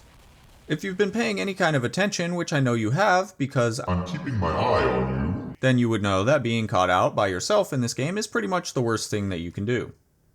Given all that we know about the mechanics of the game, the way the director is constantly watching over the game's state, and the overall theme of working together, it should be no surprise that trying to play this game as if it's a single-player game is going to result in a much harder experience at best and be downright impossible at worst. The director can and will punish a player for acting in their own interest. Running way out ahead of your team will oftentimes result in hordes aggroing on you specifically, but that can be managed with high enough skill levels. More often than that, though, something will happen like a smoker tagging you from a distance before you even get a chance to react. If your team is too far away, you've stolen too many health packs and now they're feeling vindictive, or if you've just straight up team killed them to try and show off, then that's a wrap for you as soon as it happens. I mean, it is still possible to deal with Special Infected alone, but make no mistake, all it takes is one slip up, and even perfect play doesn't guarantee a safe solo run. The long and short of it is that this game was designed specifically to challenge 4 players working as a unit and actively discourage any selfish playstyles. It could even be something as simple as needing a hand to pull yourself up from a ledge. That's the final team-focused mechanic that hasn't been shown in the video yet, and incidentally this discussion is coinciding with the first time that Lewis needed to be pulled up. I also went ahead and fell off a couple times to show what this looks like from the first-person perspective. If a player slips off a ledge that would be a fatal drop, they will go into a hanging state, which is essentially the same thing as incapacitated, but slightly worse in the sense that you don't even have access to your pistol while hanging. It doesn't come up too often outside of the situation that we just saw where a smoker will pull somebody off a ledge or something, but it fits so neatly into the game's established logic and gameplay systems that if it were absent, I think that it would be a fairly noticeable piece of the game missing. Point being, any slight misstep, up to and including a literal step in the wrong direction, could leave you completely vulnerable and at the mercy of your team. I've been holding my tongue on this topic for quite a while, but it feels appropriate here, so I just gotta go ahead and say that the most frustrating part about playing offline is babysitting the friendly AI. The bots in this game are so pathetically bad sometimes that the players have had a conspiracy for years that the devs purposely kneecapped their own AI to encourage players to play only with teams of real people. I don't know about all that, but I do know that I've watched as my team stood still picking off individual common infected or just straight up standing there while I'm pinned by a hunter right next to them. I want to reiterate, If you die in single player, you have to start over. There is no rescue closet for the human player in that situation, so these bots' #1 priority should be saving you, all the time. That's just my own gripes though, not much more than hyperbole, although I'm certain that everyone who's played this game for any length of time has had a similar experience. Objectively speaking, the bots can't be reasoned with, since they can't communicate, of course, and thereby any strategy that you come up with, you have no choice but to hope that they comply. In general, they follow your lead, but it is not perfect, and they will never step out ahead of you. If you have a spot you plan on using for a crescendo event or finale or some such, you may need to kind of force them to cooperate, as they're prone to opening doors and standing on top of gas cans and other asinine shit. They will never ever pick up a pipe bomb or Molotov, and if you are low on health, they will heal you, whether it's a good idea or not, and they will not take no for an answer. There's a lot more to it, but generally speaking, the bots are just kind of a headache, and if you never play with other human players, then you're also going to need to learn how to work around their limitations, which does put a slight damper on the experience. Contrast that with the enemy AI, which for all intents and purposes runs circles around the friendlies. What just happened on screen here is a fantastic example. Notice that I've been sitting at a cool 100 health for this entire campaign up to this point. No flex. When I started to go down the stairs, I noticed a witch blocking the way. Okay, cool, no problem, back off, let her calm down, then approach accordingly. After like a solid minute, I could hear that she was still riled up and ready to attack despite us having left the area, which is unusual, so I returned to see what was going on. A fucking boomer was hitting her and keeping her angry, and as soon as I entered her sight again, she rushed me. I panicked, shot, killed the boomer, and got a horde on me as well. I almost died from full health on normal because the enemy AI effectively griefed me. Then, just to rub salt in the wound, there was another witch at the bottom floor in the very same building. I might sound that I'm mad or complaining about this as I describe it, but in all seriousness, I think that situation was hilarious, and I was genuinely caught off guard and had a good laugh about it when it happened. I really said classic Left 4 Dead moment, because this game has all kinds of unique and unconventional interactions in a similar vein to that. Simply explaining that concept doesn't quite capture the magic, so I'm really glad that I was able to at least get some kind of good footage of a visual representation of the kind of shenanigans that are possible. The director is always cooking up some absurd circumstances for the survivors to have to deal with, and even after all these years, I am still running into different combinations of things that I have never seen before. In the worst of times, it feels extremely unfair. But when you're just having a casual go at it, these things can be comedic gold with the right group of friends. With those things fresh on the mind, I decided at this point in the run that it was a good time to display what it looks like to rush through a level without stopping, just foot on the gas, sprinting to the next safe room as fast as possible. No regard for the team, pacing, alternate paths, enemies in the way, or anything else. Basically, a complete 180 to show the exact same thing that I had just spent time in the previous level advising against doing. The only thing that's going to stop me at the beginning here is the crescendo event, in which I need to wait for a fire to burn away some debris blocking the path that I need to take, but once it does, I am gone. I will effectively be leaving my team out to dry by doing this, so it's a good thing that the bots don't hold grudges. The main reason I wanted to do this now is to show off how a level can effectively break if the player runs through it too quickly. Also, the front half of this level isn't too visually interesting, so I figured now was a good time to do this since there wasn't much lost by sprinting through it. The slight exception to that is exiting the building that drops you directly in front of the airport. I think the reveal that it's been totally destroyed is a pretty cool visual, so don't blink when we get there if you want to take that in. Given what I said previously, it might sound like a bad idea for me to do this, and I want to definitely say again that especially on higher difficulties, this will almost definitely result in a swift death if you don't know exactly what you're doing, so don't try this one at home. Or do. I don't know, it's a video game. Alrighty, there I go. Now, another reason why I'm bringing this up and showing it off now is because there's something I want to talk about, of course. I don't know the exact technical reasoning behind this, but I have a hypothesis that the director prioritizes punishing selfish players for running off alone, not only in an attempt to encourage teamwork and careful, deliberate gameplay, but also because there is a memory limitation that it needs to consider. You'll notice that I'm barreling through this area and there's not a single zombie in sight. There is definitely an upper limit to the amount of zombies that can be spawned in at a time, and the residual zombies from the horde back at the construction site are all still at play. My team is still back there, and the director's goal after the crescendo event is to load zombies for the following area, but I've already blown clean past that, so now it's loaded a witch followed by a tank in an attempt to slow me down in order to catch up with the zombie spawns. I call this technique outrunning the director. Notice that I had to double back around a crashed truck in order to juke out the tank, which slowed me down, and in the following building I began to see a few zombies again. I truly believe, because of my many first-hand experiences in the past doing this, that if I had not been slowed down in that moment, then I would have not seen another zombie for the rest of the level. This is pretty fun to do, but only insofar as you know the entire time that one slip-up, misturn, or surprise tank in a poor location will spell certain death. Outside of that high-stakes, high-adrenaline gameplay reasoning, running through an empty level is not really all that engaging of an experience. And like I said, the front of the airport here was a pretty striking set piece, so it feels like a bit of the impact was stripped away by there being no zombies present to account for the destruction. Well, here I am in the safe room now. Surprisingly, my team did not die, so I'll have to wait for them to get here.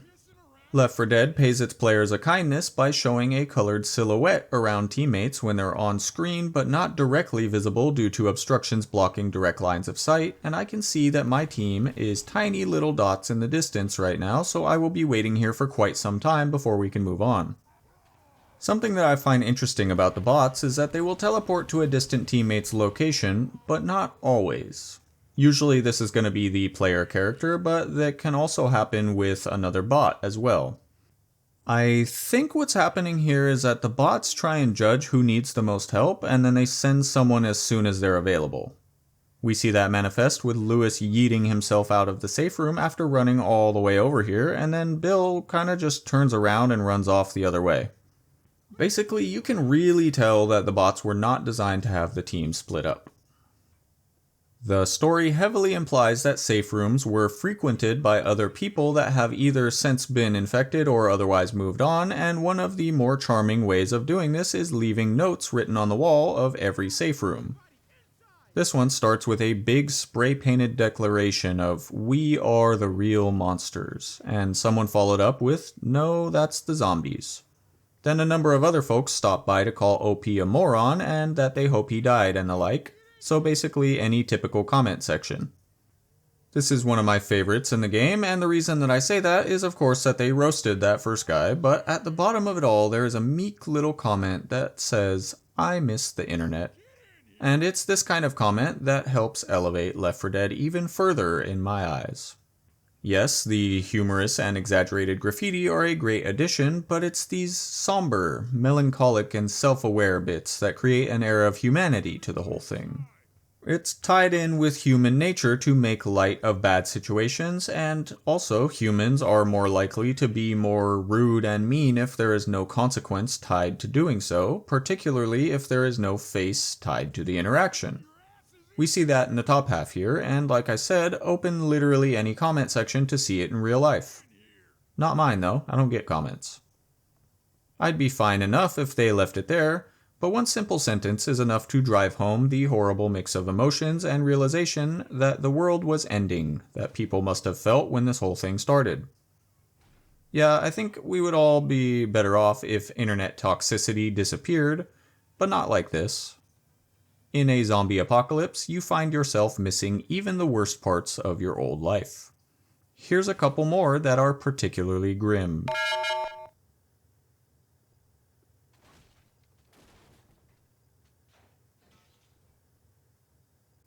Harrowing stuff. I don't want to leave that topic off on a depressing note though, so I will quickly point out that the fact that these notes found throughout the campaigns are also used as a vehicle to convey a lot of the story being told, and I think that's just another really clever way to do that. A lot of the time they'll be giving directions, making announcements, offering advice on how to deal with certain zombies, and establishing lore snippets, all told through the lens of other survivors that have passed through and wanted to share what they've seen. Very neat. The funny ones are icing on the cake.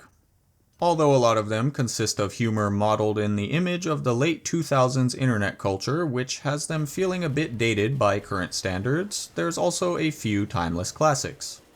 The best of them, in my opinion, are the ones that don't even seem to be trying to overtly make a joke, such as my personal favorite, "No zombie is safe from Chicago Ted." Legendary. If you've been watching the gameplay at any point in this video, something you've likely seen me do is close doors as I pass by them or close them behind me when I pass through. There were a lot of rumors back in the day regarding what kind of behaviors the director looked at in order to determine what it would or would not spawn in and where, and one superstition that I adopted over the years is that of closing doors. The idea is that if the survivors thoroughly clear out an area and then take the time to close off any direct ambush paths as they pass through, then the director would see that and reward their diligence with less spawns or more favorable interactions in general. I don't know if this is even true on a technical level, but at the very least, this tactic does definitely, objectively, help slow down anything that does spawn in behind the team, since they will need to beat down the doors in order to catch up.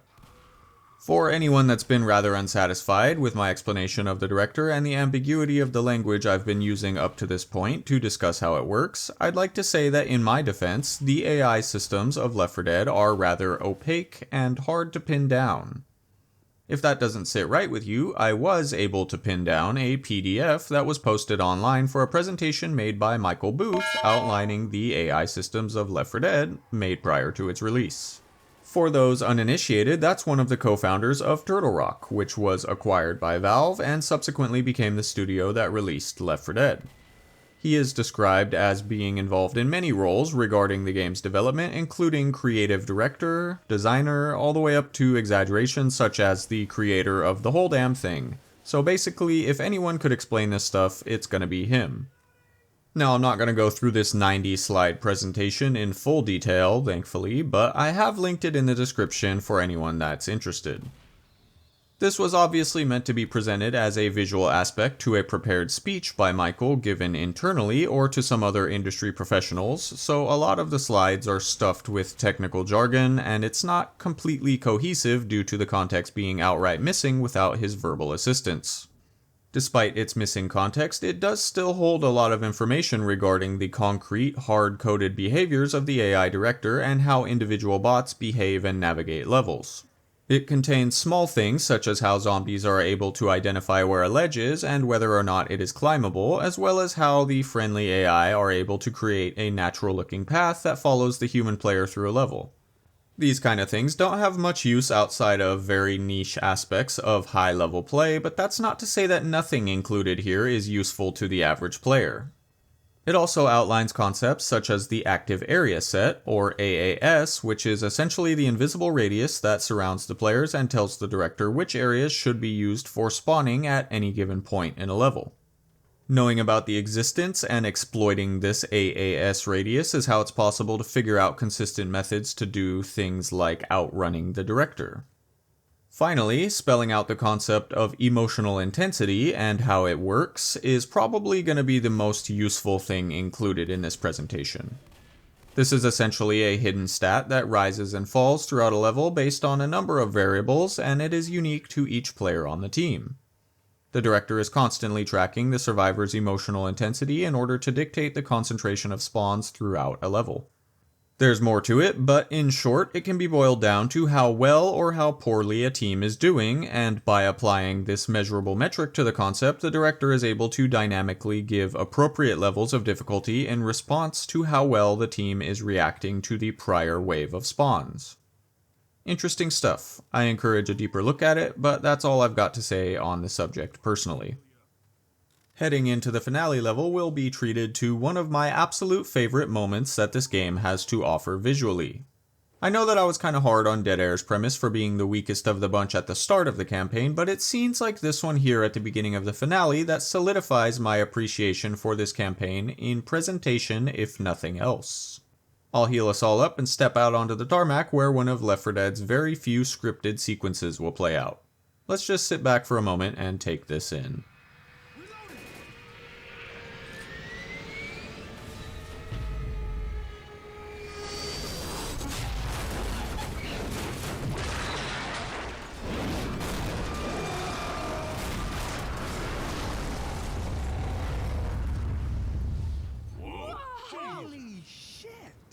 If a front row seat to a plane crash doesn't sell the apocalyptic atmosphere, then nothing will. Valve has a certain affinity for these big, dramatic, look over here and be impressed sequences, and that's not to say that other developers don't utilize particularly cinematic moments in their games, but Valve just gets it, you know? It's hard to put my finger on it exactly, but all the way back to Half-Life, I can pinpoint a very Valve-specific touch that every one of their games has when it comes to the visual presentation.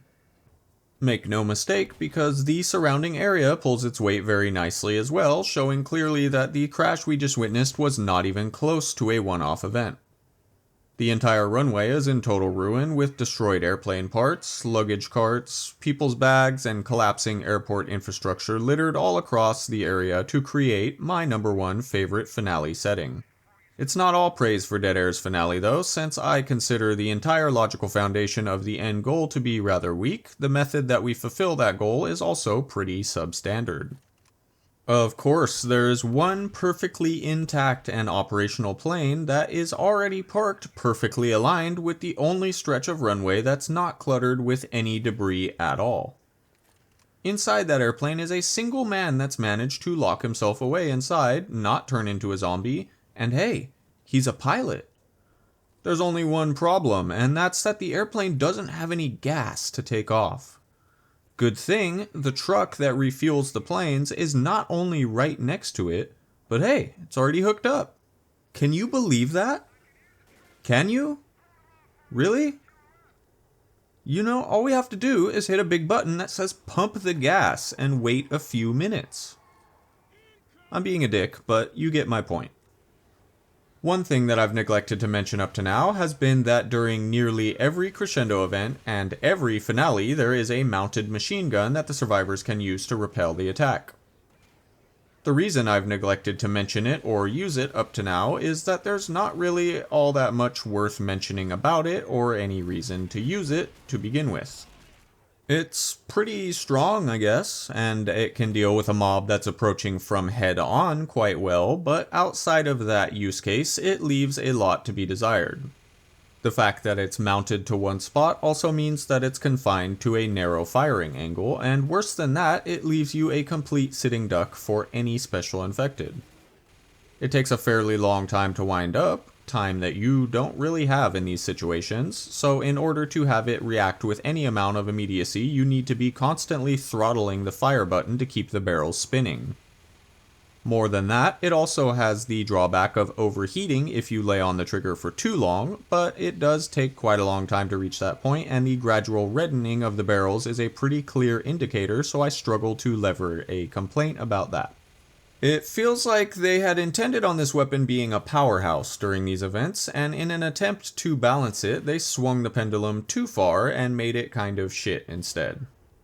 Thematically, I suppose it slots in nicely to the zombie movie setting that we've got going on, and it does play toward Left 4 Dead's teamwork aspect, since the rest of the team is basically going to be babysitting the gunner to protect them from peripheral danger. All of the stuff scattered around the map can make this level feel a bit claustrophobic at times, but as long as the team sticks close by and moves around from time to time, that can actually be used to the survivors' advantage. Many obstructions and tight spaces mean that the survivors may not be able to see threats until they're very nearby, but likewise, special infected aren't likely to have a clear line of sight most of the time either. The common infected AI seems to be prone to getting confused in dense terrain and causing the zombies to try and jump over objects rather than navigate around them, which leaves them open during their jumping animation. Should you feel uncomfortable with the thought of being in the midst of all the environmental debris, Dead Air's finale also has one good spot to utilize open space favorably as well, similar to Death Toll's dock strategy. The plane is a very large vehicle, obviously, and needs plenty of room to take off, so the area surrounding it is nice and spacious. Standing up here on the hill gives you more or less 180 degrees of open area to see anything rushing you from a mile away. This is the edge of the map, so there's another crashed plane covering our backside, as well as giving a slight height advantage since we're up on a little hill. Because of those benefits and the fact that it's directly beside the rescue vehicle that we will be boarding, this is arguably the best spot to camp in order to maintain control over this finale. While I'm on the subject, the area where the plane is meant to take off is another of those pesky design choices that really brings the video gaminess into an uncomfortable amount of focus. We've got a large open runway that's meant to be outside the boundary of the map, and if the survivors were able to simply walk over and enter the exponentially wider area, then the finale would become light work. As we've already established, the more open the area, the more time the team has to react to threats. Obviously they couldn't block this off though, because the plane needs to be able to take off on this runway, so the developer's solution to this is to put up a single strip of do not cross caution tape, and of course the most hated villain in all of video games, an invisible wall. I don't have anything to say about that. Everyone knows what an invisible wall is and what that implies. They're a necessary evil in certain cases, sure, but nearly always going to be a bad addition from a player's perspective.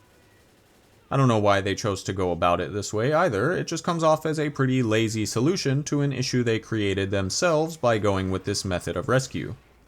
As I've been saying since the beginning of this campaign, I think the grander issue is that the escape premise was just weak from its very foundation, and it trickled downward from there. We've stalled long enough for the plane to be refueled successfully, and as the door opens up to let us in, I'll begin to pivot to the next campaign since this one's a wrap. Up next is going to be the final of the 4 original campaigns that the game launched with, Blood Harvest. I'll be continuing my climb through the difficulties, which would bring me up to Advanced for this upcoming run. As a little treat, I've also decided to throw in a couple mods to this one as well, because how could I possibly make a Left 4 Dead video without including some mods, right? I haven't added anything too crazy, nothing that's going to fundamentally change the gameplay at all, since I am still trying to represent the game as it was meant to be shown to a degree. I've gone ahead and replaced the skybox with something that's a little more interesting to look at, since the default one is pretty much always a cloudy gray blob. That's not necessarily a bad thing, since it fits the mood appropriately, but it does get a little samey to look at sometimes.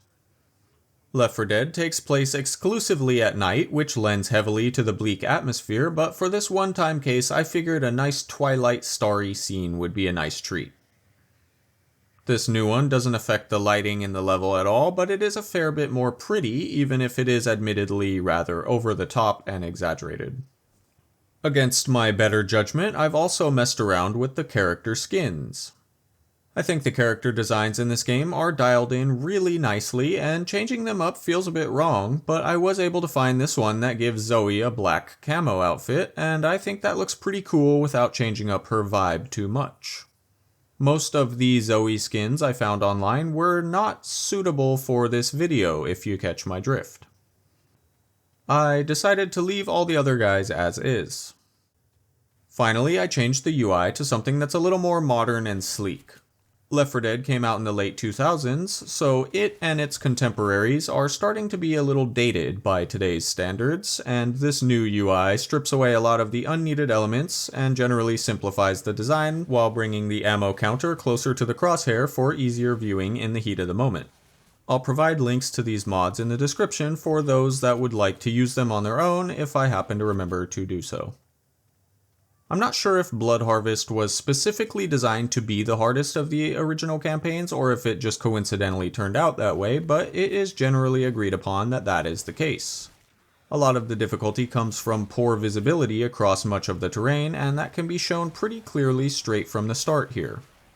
Much of this campaign has the team running through heavily forested areas where zombies are initially obstructed from view. In contrast to the point that I was making about the finale of Dead Air having a fairly dense terrain and how that's not necessarily a disadvantage to the survivors, that's not the case here. Since the only solid part of the trees is the trunk and sometimes some thicker branches, infected can easily pour out from under the cover of foliage, and that goes for specials as well. We've seen this used sparingly before, but Blood Harvest hinges a lot of the level design around the dense forest. On one hand, this technique spikes the tension through the roof, since not only do you not know what's going to spawn or where you will run into those threats, but you also won't be able to see them until they're pretty much on top of you. Honestly though, it gets pretty grating over time in my opinion. I like it until I don't, basically. Left 4 Dead is also a very dark game. Thematically, yeah, sure, okay, but like, literally, it's just hard to see in a lot of cases. As stated, the whole thing takes place at night in settings where there's oftentimes no electricity, and it lends to the atmosphere and all that, but generally speaking, it can also become a bit frustrating. I'm one of the people that plays games with the brightness setting turned up higher than the settings recommend, but I usually try and keep it modestly raised, only by a few notches or so. Left 4 Dead, on the other hand, I find almost impossible to effectively play at the recommended setting, and what we have been seeing in this video has been the maximum native brightness setting. So if at any point you've looked at my footage and thought to yourself, I literally can't even see what's going on here, then that makes two of us. In addition to modding the game with silly stuff or quality of life improvements, a lot of the inner workings can be adjusted simply by using the developer console that's built right into the PC version of the game and accessible at any time from the menu or simple keystroke.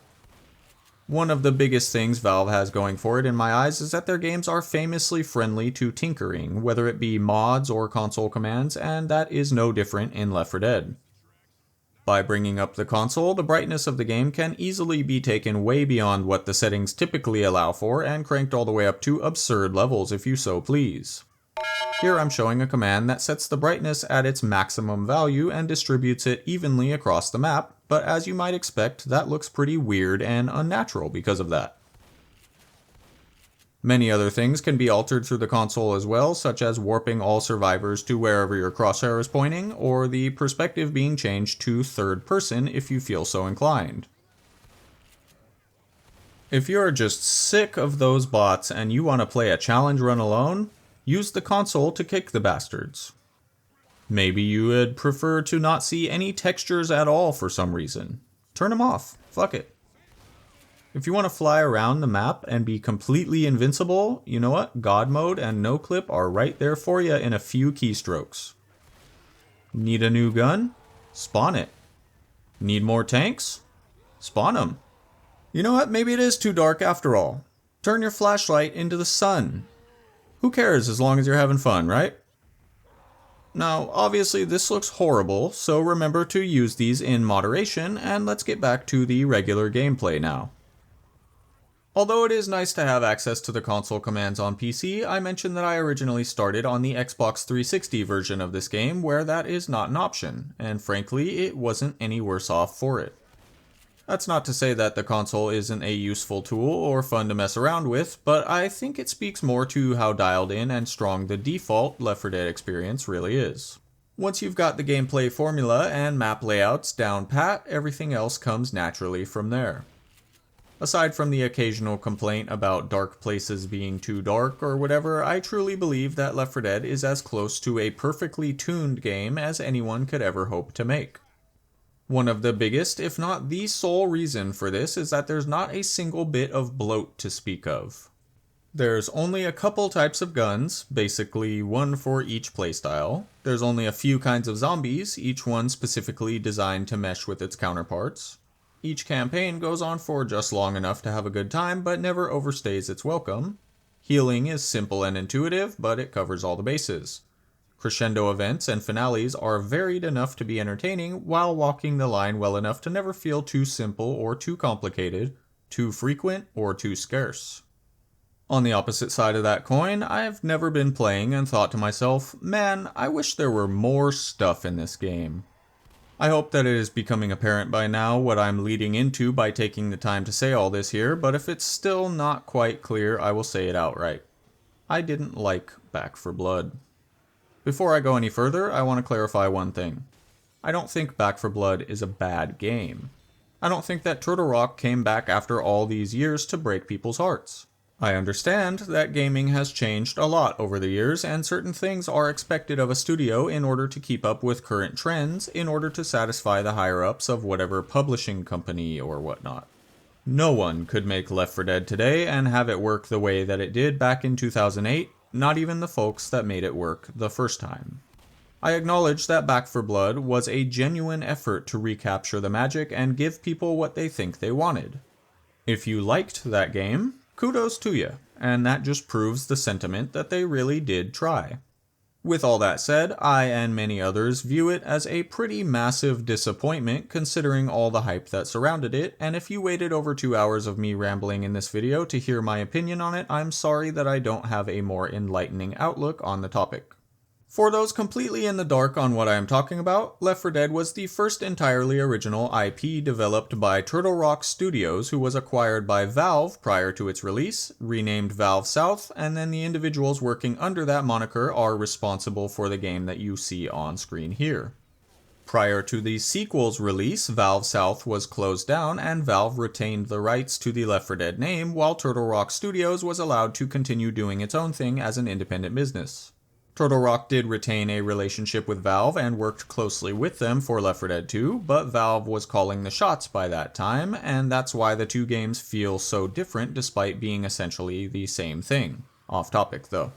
Valve is a company that is notorious for never coming out with an official third mainline entry for any of their franchises, no matter how much demand there is for one, so with all these things in mind, people let their hopes of Left 4 Dead 3 fade away. That is, until Turtle Rock Studios announced Back 4 Blood in 2019. It was billed as the spiritual successor to Left 4 Dead's legacy, the game we've all been waiting for, the exact game that you've been missing this entire time. All of the advertisements made sure that it was loud and clear that Turtle Rock was back in the business of making a brand spanking new Left 4 Dead for the new generation of consoles that had recently come out, as well as PC, of course. That, I believe, was its biggest mistake. Back 4 Blood came out in late 2021, and it sold well, of course, but it never did make it out from under the shadow of Left 4 Dead. Worse still, despite being hopelessly stuck riding the coattails of Left 4 Dead's legacy, it did not hit any of the marks that made its predecessor great, in my opinion. In an effort to modernize the formula, it ended up losing a lot of the magic and adding far too much into a system that simply did not need it. Allow me to list a couple of examples. There are over 30 kinds of weapons, 8 legendary weapons, 4 different kinds of ammo, several dozen attachments that can be used to modify the aforementioned plethora of guns even further, not to mention that each gun has specific kinds of attachment slots. Oh, and how could we forget that attachments are also tied to a rarity system ranging from broken up to legendary, each tier providing further benefits. Back 4 Blood's legally distinct version of Infected, now called Ridden, have 7 different variations of Common alone and 6 different kinds of Mutation, their version of Special Infected, 4 of which have several different distinct variations on top of that with wholly different attacks. 5 different bosses exist mostly via scripted events in the story. The campaign itself is one continuous story, and it's not particularly long, but it's also not quite short enough for a team of friends to jump on and finish in one sitting on a whim. There is another dozen or so support accessories, again tied to that rarity system that scales their efficacy accordingly, and that includes health-related accessories. There is a currency system in which you find or earn copper in order to buy upgrades or supplies. There's 12 different playable characters called cleaners this time around, and each cleaner has a unique trait that further modifies the gameplay for you. Then there's the cards. Oh god, the cards. In Back 4 Blood, before beginning any game, you choose from a selection of cards that act as perks for that run. Each card has an effect and you build a deck out of them in order to apply different effects and modifiers to the run. This is not optional. Cards are sorted into 4 categories by what they affect and further into 7 subtypes from there. There's nearly 200 cards in the game and you unlock them all as you play. There's also corruption cards, which are essentially level modifiers that the game picks and they can negatively or positively affect aspects of the current run. It is really just too fucking much. The whiplash I felt, thinking that I was going to get to play a fancy upgraded Left 4 Dead after all these years and being assaulted by literally thousands of little minute modifiers and mechanics and accessories and yada yada yada, essentially soured me on the entire game. It is a very complex and rewarding system to conquer, surely, and again, kudos to you if that style of game is your jam, but it is not mine, and it is not Left 4 Dead. Left 4 Dead was and is highly replayable due to its simplicity in design. It's a plug-and-play experience. I can jump on, play a campaign, have a boatload of fun, and be done in 30 minutes having gotten the full experience. Back 4 Blood's approach to replayability was to give it so many goddamn options that it would be statistically impossible to ever see them all in a lifetime. I wish I liked Back 4 Blood, but I don't. Sorry for the tangent there, let's get back to talking about the game that I'm actually playing. Hey, check out this tank. He got stuck climbing up onto the support beam for this bridge and ended up jammed between the side of the train car and the post sticking out of the ground.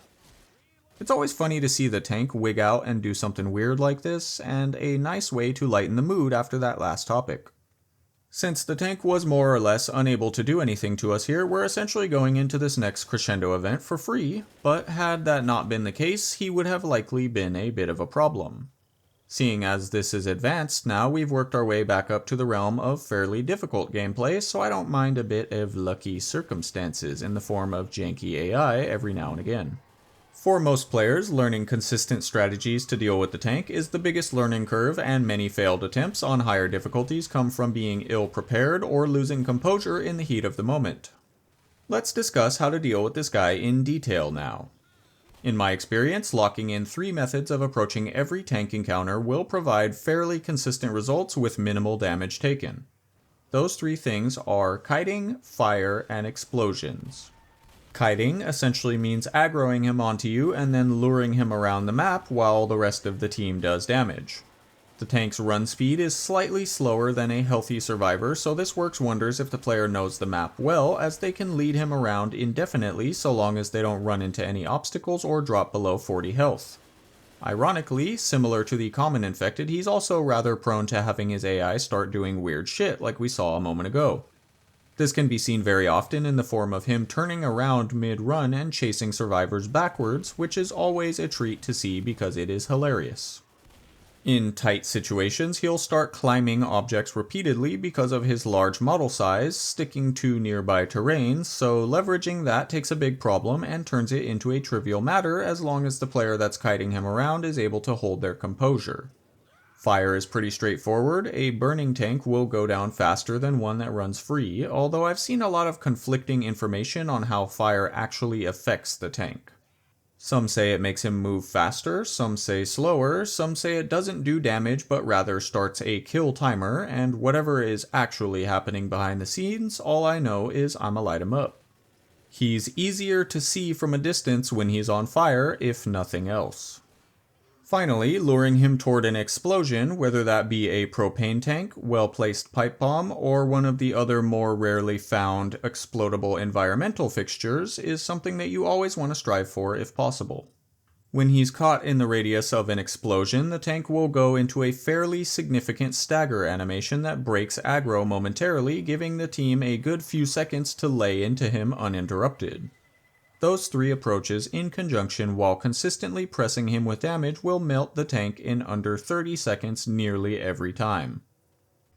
Going into the 4th level of Blood Harvest now, and although this is the shortest level in the whole game by my own estimation, the environmental storytelling seen here has rather strong lore implications.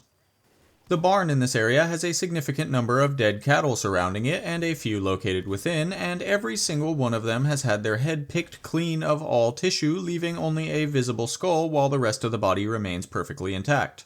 Pretty gruesome.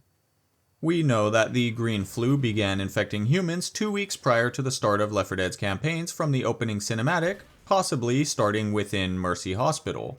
Prior to that, it is not known where the virus came from, but it is heavily implied that it's a mutated strain of rabies, and therefore has been present in other animals for some time before making the jump to humans where it could do the most damage. There are CETA posters in the airport terminal of Dead Air that warn of interacting with livestock, and that could be why we see piles of dead cattle scattered throughout this rural farmland.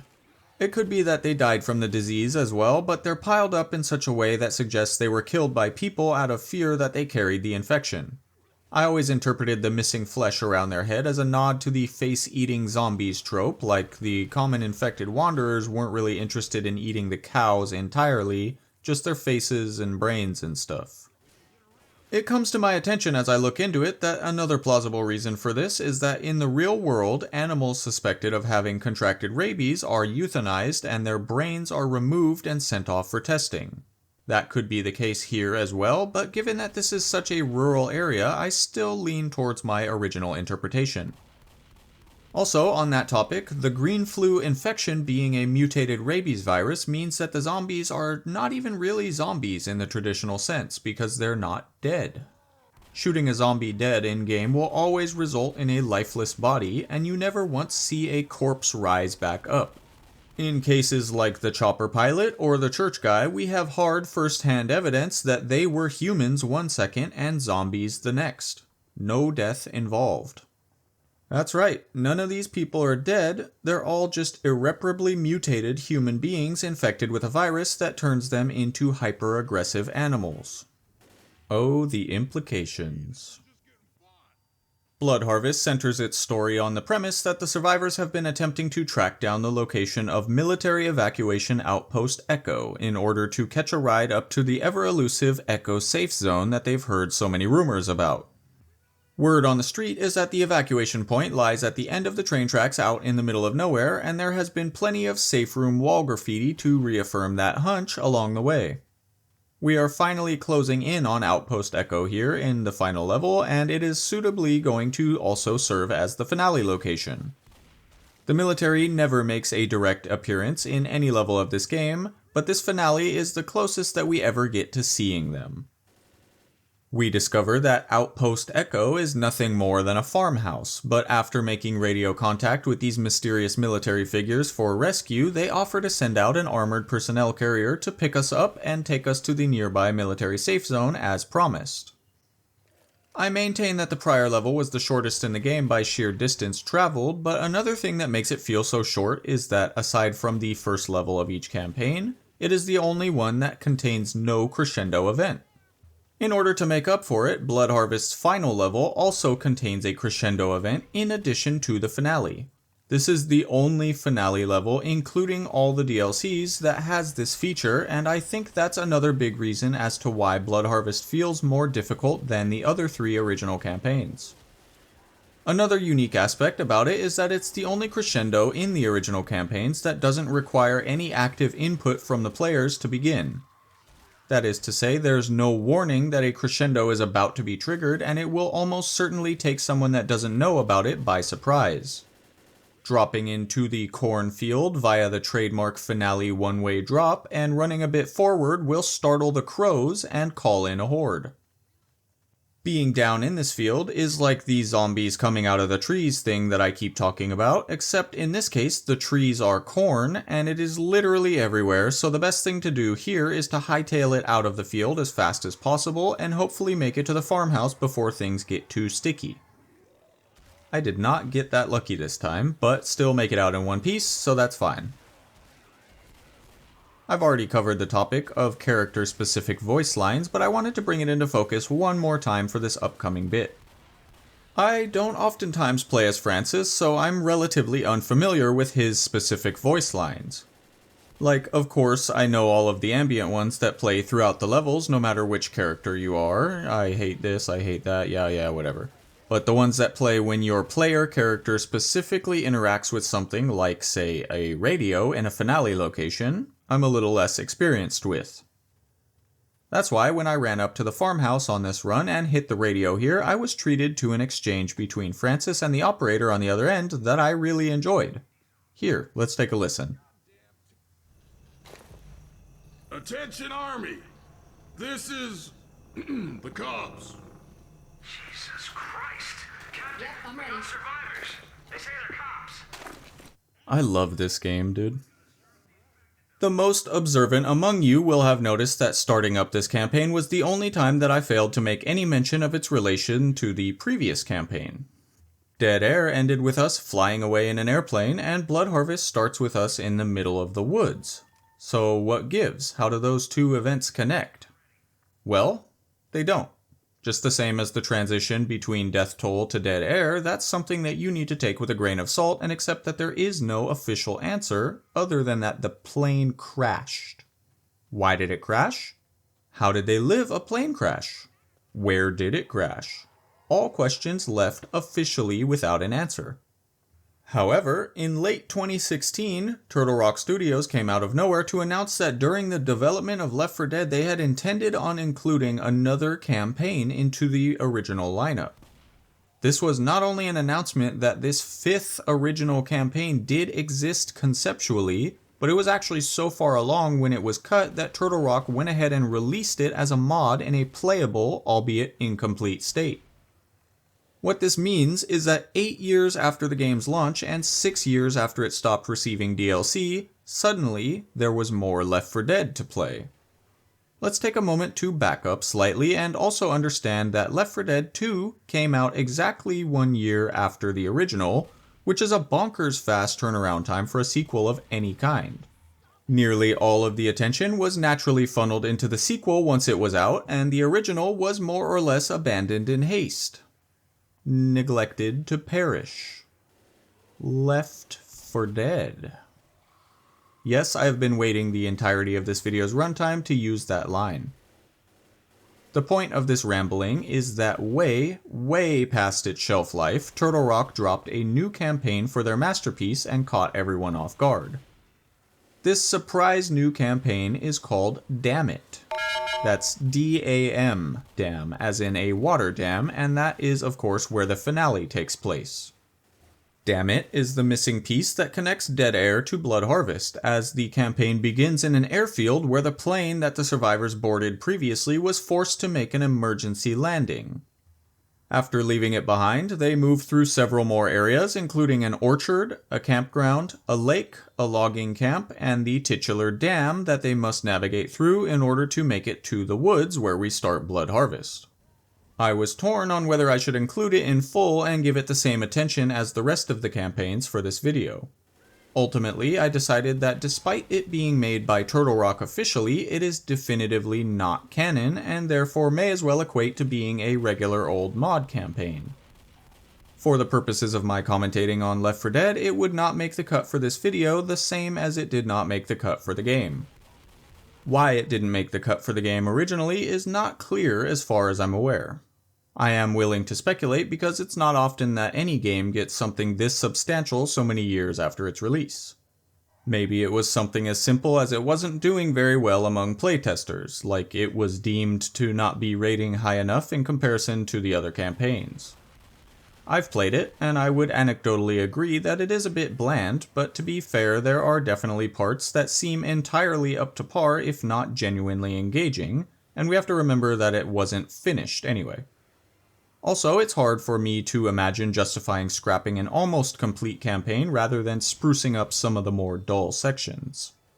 I'm no game developer, so I'm not sure. There is, however, a section in the campaign that heavily encourages and seems to be built around separating the team, which as we know is entirely at odds with the game's core design, so that very well could have been the straw that broke the camel's back. Then again, it really could have been the most obvious and arbitrary reason. The game with a 4 motif had to launch with 4 campaigns. If that was the reason, then I'm not sure why they wouldn't use it as DLC later on, but whatever the reason actually was, they decided it wasn't up to snuff and it never got an official release. I couldn't not mention it at all though, so I figured I'd throw in this little spotlight for what is likely the final addition to Left 4 Dead that was made by its original creators. I'll be wrapping up this finale momentarily, and this time I ended up camping the barn almost the whole entire time, which is a pretty secure location all things considered. Blood Harvest, despite being one of the harder campaigns in general, has what I consider to be the most lenient finale in terms of viable locations to use. This time around I stayed in the barn, but the house itself has several good spots both inside and around the perimeter as well. By no means did I give a comprehensive list, but I made sure to bring into focus the fact that Left 4 Dead pays homage to its zombie film predecessors in the form of Easter eggs throughout this video.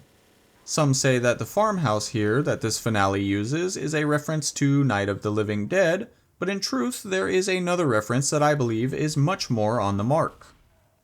The 2002 film Signs is not about zombies, but aliens, although I don't think that disqualifies it outright for consideration as a point of reference.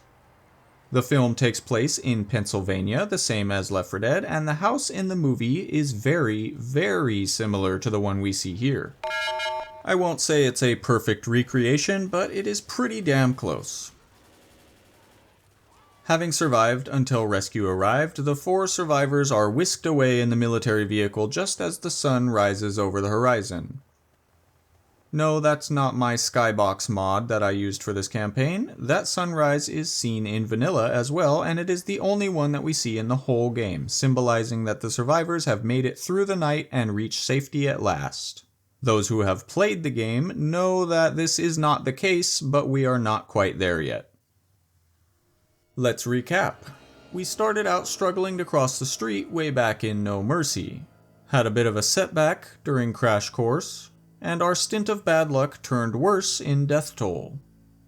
Managing a Deus Ex Machina in Dead Air was not enough, and we even spoke briefly of Damn It and what it left on the table. Blood Harvest was the first time that there seemed to be a definitive ending to the story, but even still fans wondered, what happened after that? As a matter of fact, the opening cutscene of the game shows all of the survivors having teamed up already.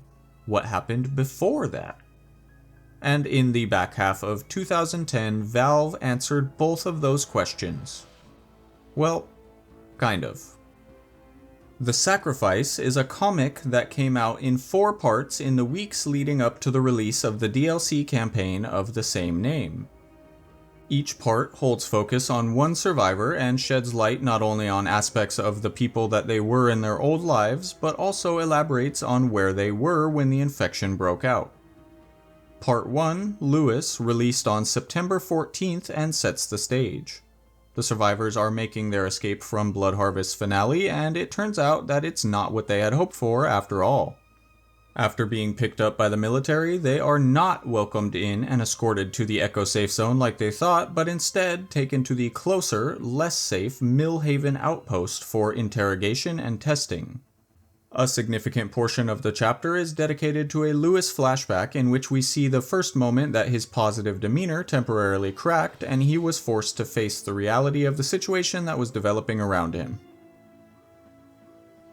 Part 2, Zoe, was released a week later on September 21st and contains what I consider to be the single biggest new piece of information that was released post-launch, and it recontextualizes the entire series up to this point. This chapter, we learn that the military scientists have been working to learn more about the virus, which isn't going very well, but over the course of the 5 days that the survivors were held there, they discovered one big thing. We've heard lots of dialogue and mentions of immunity to the virus up to this point, but here we learn that the 4 main characters are not immune, but asymptomatic carriers. This all but confirms that the helicopter pilot changed because he rescued the survivors, and the same fate for every other unseen person that they've come in contact with over the past few weeks. They've been spreading the infection unknowingly, and the military doesn't know how or why it's happening. The only thing they know is that the gene they've identified that makes someone a carrier is passed through the father, prompting Zoe to have a flashback.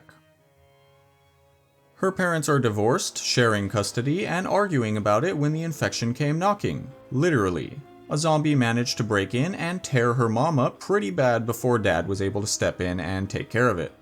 Mom changed almost immediately and in turn got some good hits in on Dad before he was able to put her down as well. After an all too brief last few words with her dad, Zoe, in turn, having done what she thought was the right thing by mercy killing him before he changed, now comes to the grim realization that she is not only safe due to his carrier gene, but had she not killed him herself, then he would have been as well. Oof. The remainder of this chapter deals with the survivors beginning to make their escape from Millhaven.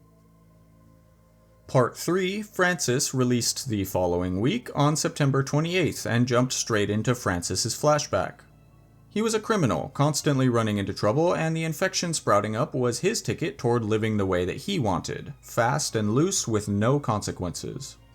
It wasn't until he met and forged bonds with the other 3 survivors that he truly began to feel that he could change his ways and care about someone other than himself, if only a little bit. The remainder of the chapter deals with the fall of Millhaven to the infected and the survivors' escape via freight train. We conclude on Bill's tough decision to leave the other non-infected people behind in favor of saving his found family against Zoe's wishes. This is the point that we begin our final campaign. The Sacrifice comic served as promotional material to build hype for Left 4 Dead's final DLC campaign. Chapter 4 and the DLC released simultaneously on October 5th, 2010 and cover largely the same material, so we'll go ahead and start the campaign here and now. This is the only campaign that Left 4 Dead has that almost necessitates some secondary reading in order to understand, as there is a lot of dialogue at the beginning and it's based around Zoe being mad at Bill, so that wouldn't make sense to a player that was unaware of the events of the comic. The Sacrifices comic and DLC campaign are the constituent parts that make up the definitive conclusion to the story of Left 4 Dead, and for this climactic occasion I have returned to expert difficulty.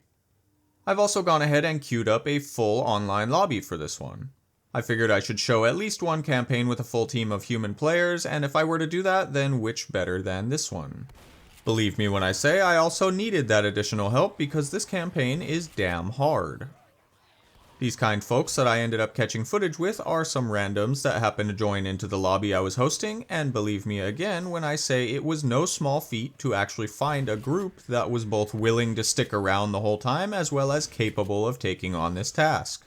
I had a few different sets of people come in and out during my attempts, and you may notice that the person that was playing as Lewis left a moment ago, but the person that comes in to fill that spot in a second will lock in the team that I finally finished this campaign alongside. Naturally, after all these single-player campaigns, there will be a couple notable differences for this run, and I'll get to those as they come up. It was actually quite a challenge to get a full lobby to begin with, as Left 4 Dead doesn't really have an active online player base these days. The release of Left 4 Dead 2 being so close to the original played a big role in that. As mentioned, Valve more or less shifted the totality of their focus toward curating the player experience of the sequel, and I can't lie, they did a really good job of it. I am writing this partway through that game's 15th consecutive year of averaging at least 10,000 players active at any given point, and it has oftentimes been much higher than that.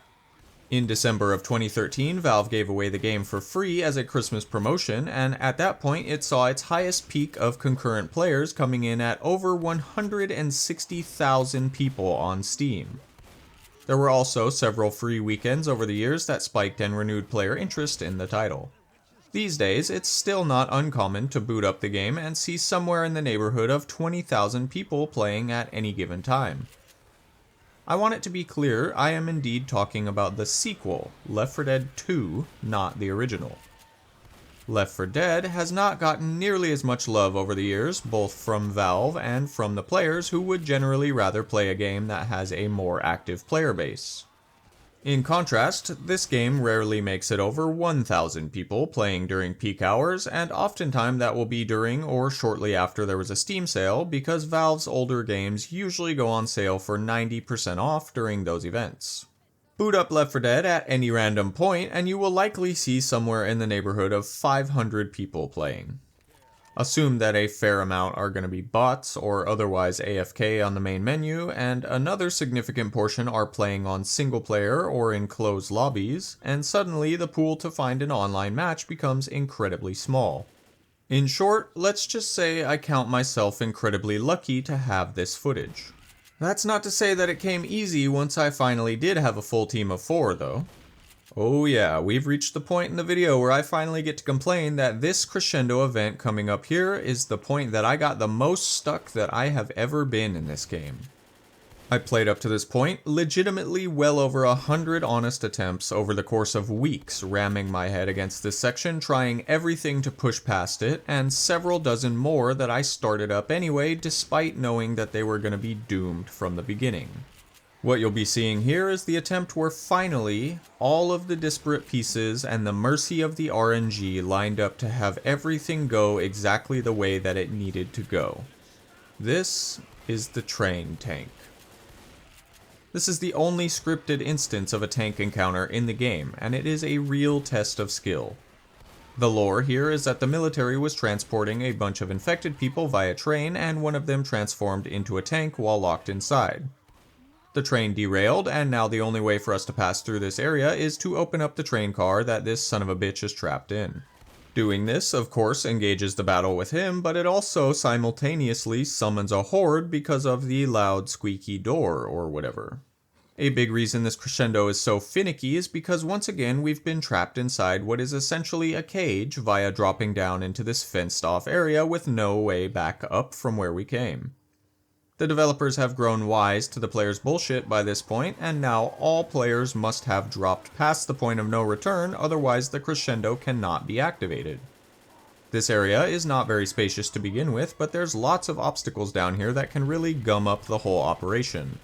All of the small crates and many of the boats are destructible, so they will offer little in the way of cover and can actually do significant damage if they're destroyed and hit a player with the debris. To top it all off, common infected can spawn from nearly every direction, and we are more or less inside of a bowl here, so we have none of that high ground advantage that I like to talk about. Ultimately, there is absolutely no safe place for you to put your back and wait during this one. I also want to point out that tanks and hordes are two threats that even finales usually keep separate, so this one is pretty heavily stacked against us by design here. In order to finally get past this beast, we needed everything to go right. A good team arriving with good health, a pipe bomb to draw the horde, tier 2 weapons, a gas can to light the tank, 2 propane tanks to stagger him 2 separate times, special infected not immediately sniping us as soon as it got hectic, and a horde that did not come from unfavorable spawn locations. I struggle to think of a way that we could have better prepared for that encounter, and even still we had a death and 2 survivors go down during the frenzy. Couldn't be me though. That was only the first half of the first level of this campaign, mind you. The Sacrifice is another rather short campaign similar to Crash Course before it. This DLC is 3 levels long, and the first 2 are both rather long and taxing levels, as you can imagine. The third is the finale, of course, and it contains by far the shortest lead up to a finale location in the entire game, meaning we've got more like 2.5 levels this time around. This is the first and only DLC that Left 4 Dead received after its sequel had already released, and you can really feel how the changes in design have stacked up over time. Make no mistake, I'm not saying that's a bad thing by any means. I think that the level design is one aspect that has unambiguously improved in every measurable metric as time went on, and Left 4 Dead 2 has some really interesting and well-made environments for their goofy-ass game. The complexity of level pathing has gradually increased with each subsequent new map, and many new dynamic aspects have been introduced to make the gameplay feel that extra bit of distinctiveness even more than it already did. I even find myself walking back some of the complaints that I made about supply areas that can sometimes be locked off, as the Sacrifice uses them much more effectively than Crash Course did. We've come a long way since the apartment rooftops. After getting real cocky throughout the video about how beast I am at this game and all that, this boomer has finally come to shut my ass up and put the final nail in my coffin. I got jumped pretty bad here, and the situation was already rather dire, so this is gonna be it for me. Had one teammate downed already, and one got downed while coming to try and help me. The last one just straight up booked it to the safe room, which is honestly the smartest thing they could have done. Since we've got a full team of 4 humans, the only fail state would be if we all died, or more specifically, if all 4 of us were to be incapacitated simultaneously, so this is the one and only time in the video that I can show what it looks like when a survivor dies from the first-person perspective. Since one of us made it to the safe room, and it would be far too risky for them to come and run back to try and save the 3 of us that are downed out here, we're essentially just waiting for all of our remaining health bars to dwindle off so the game can continue. In a multiplayer game, when someone dies, they are offered a spectator's perspective on another player as the game moves along. I meant to show that off a little bit more, and it was kind of an oversight on my end to not switch the camera around and show the one remaining survivor that was off in the safe room, but I was just sat back in my chair, relieved to be moving on from this level, honestly. Since 3 of us died, all 3 will be respawning in the following safe room back at full health for the outset of the next level, which is another really good example of the concept I discussed a few hours ago.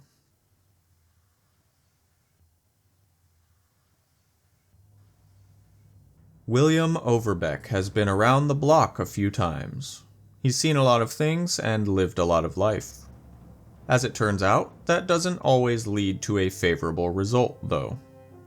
He's got no family to speak of, no notable legacy to leave behind. What he does have is a laundry list of regrets and a bad smoking habit. It's hard to picture a more bitter old man. Going in for a surgical procedure at the Veterans Hospital is not the place that you want to be when a zombie apocalypse kicks off, but Bill's been through worse. Reflexes kick in and he manages to fight his way back to the trunk where he keeps his old uniforms, weapons, and all the memories from a time long past. Some of those will be more useful than others, but he's stuck with them all equally regardless, so might as well put them to good use and get back into the fight. Something you may notice in the safe room that connects the first and second level of the sacrifice is that there is a message written on the wall in Japanese. This is the only survivor written message in the entire game that uses a language other than English. Technically speaking, it is not the first, as the Left 4 Dead 2 campaign Swamp Fever came out prior to this DLC and features a message in French.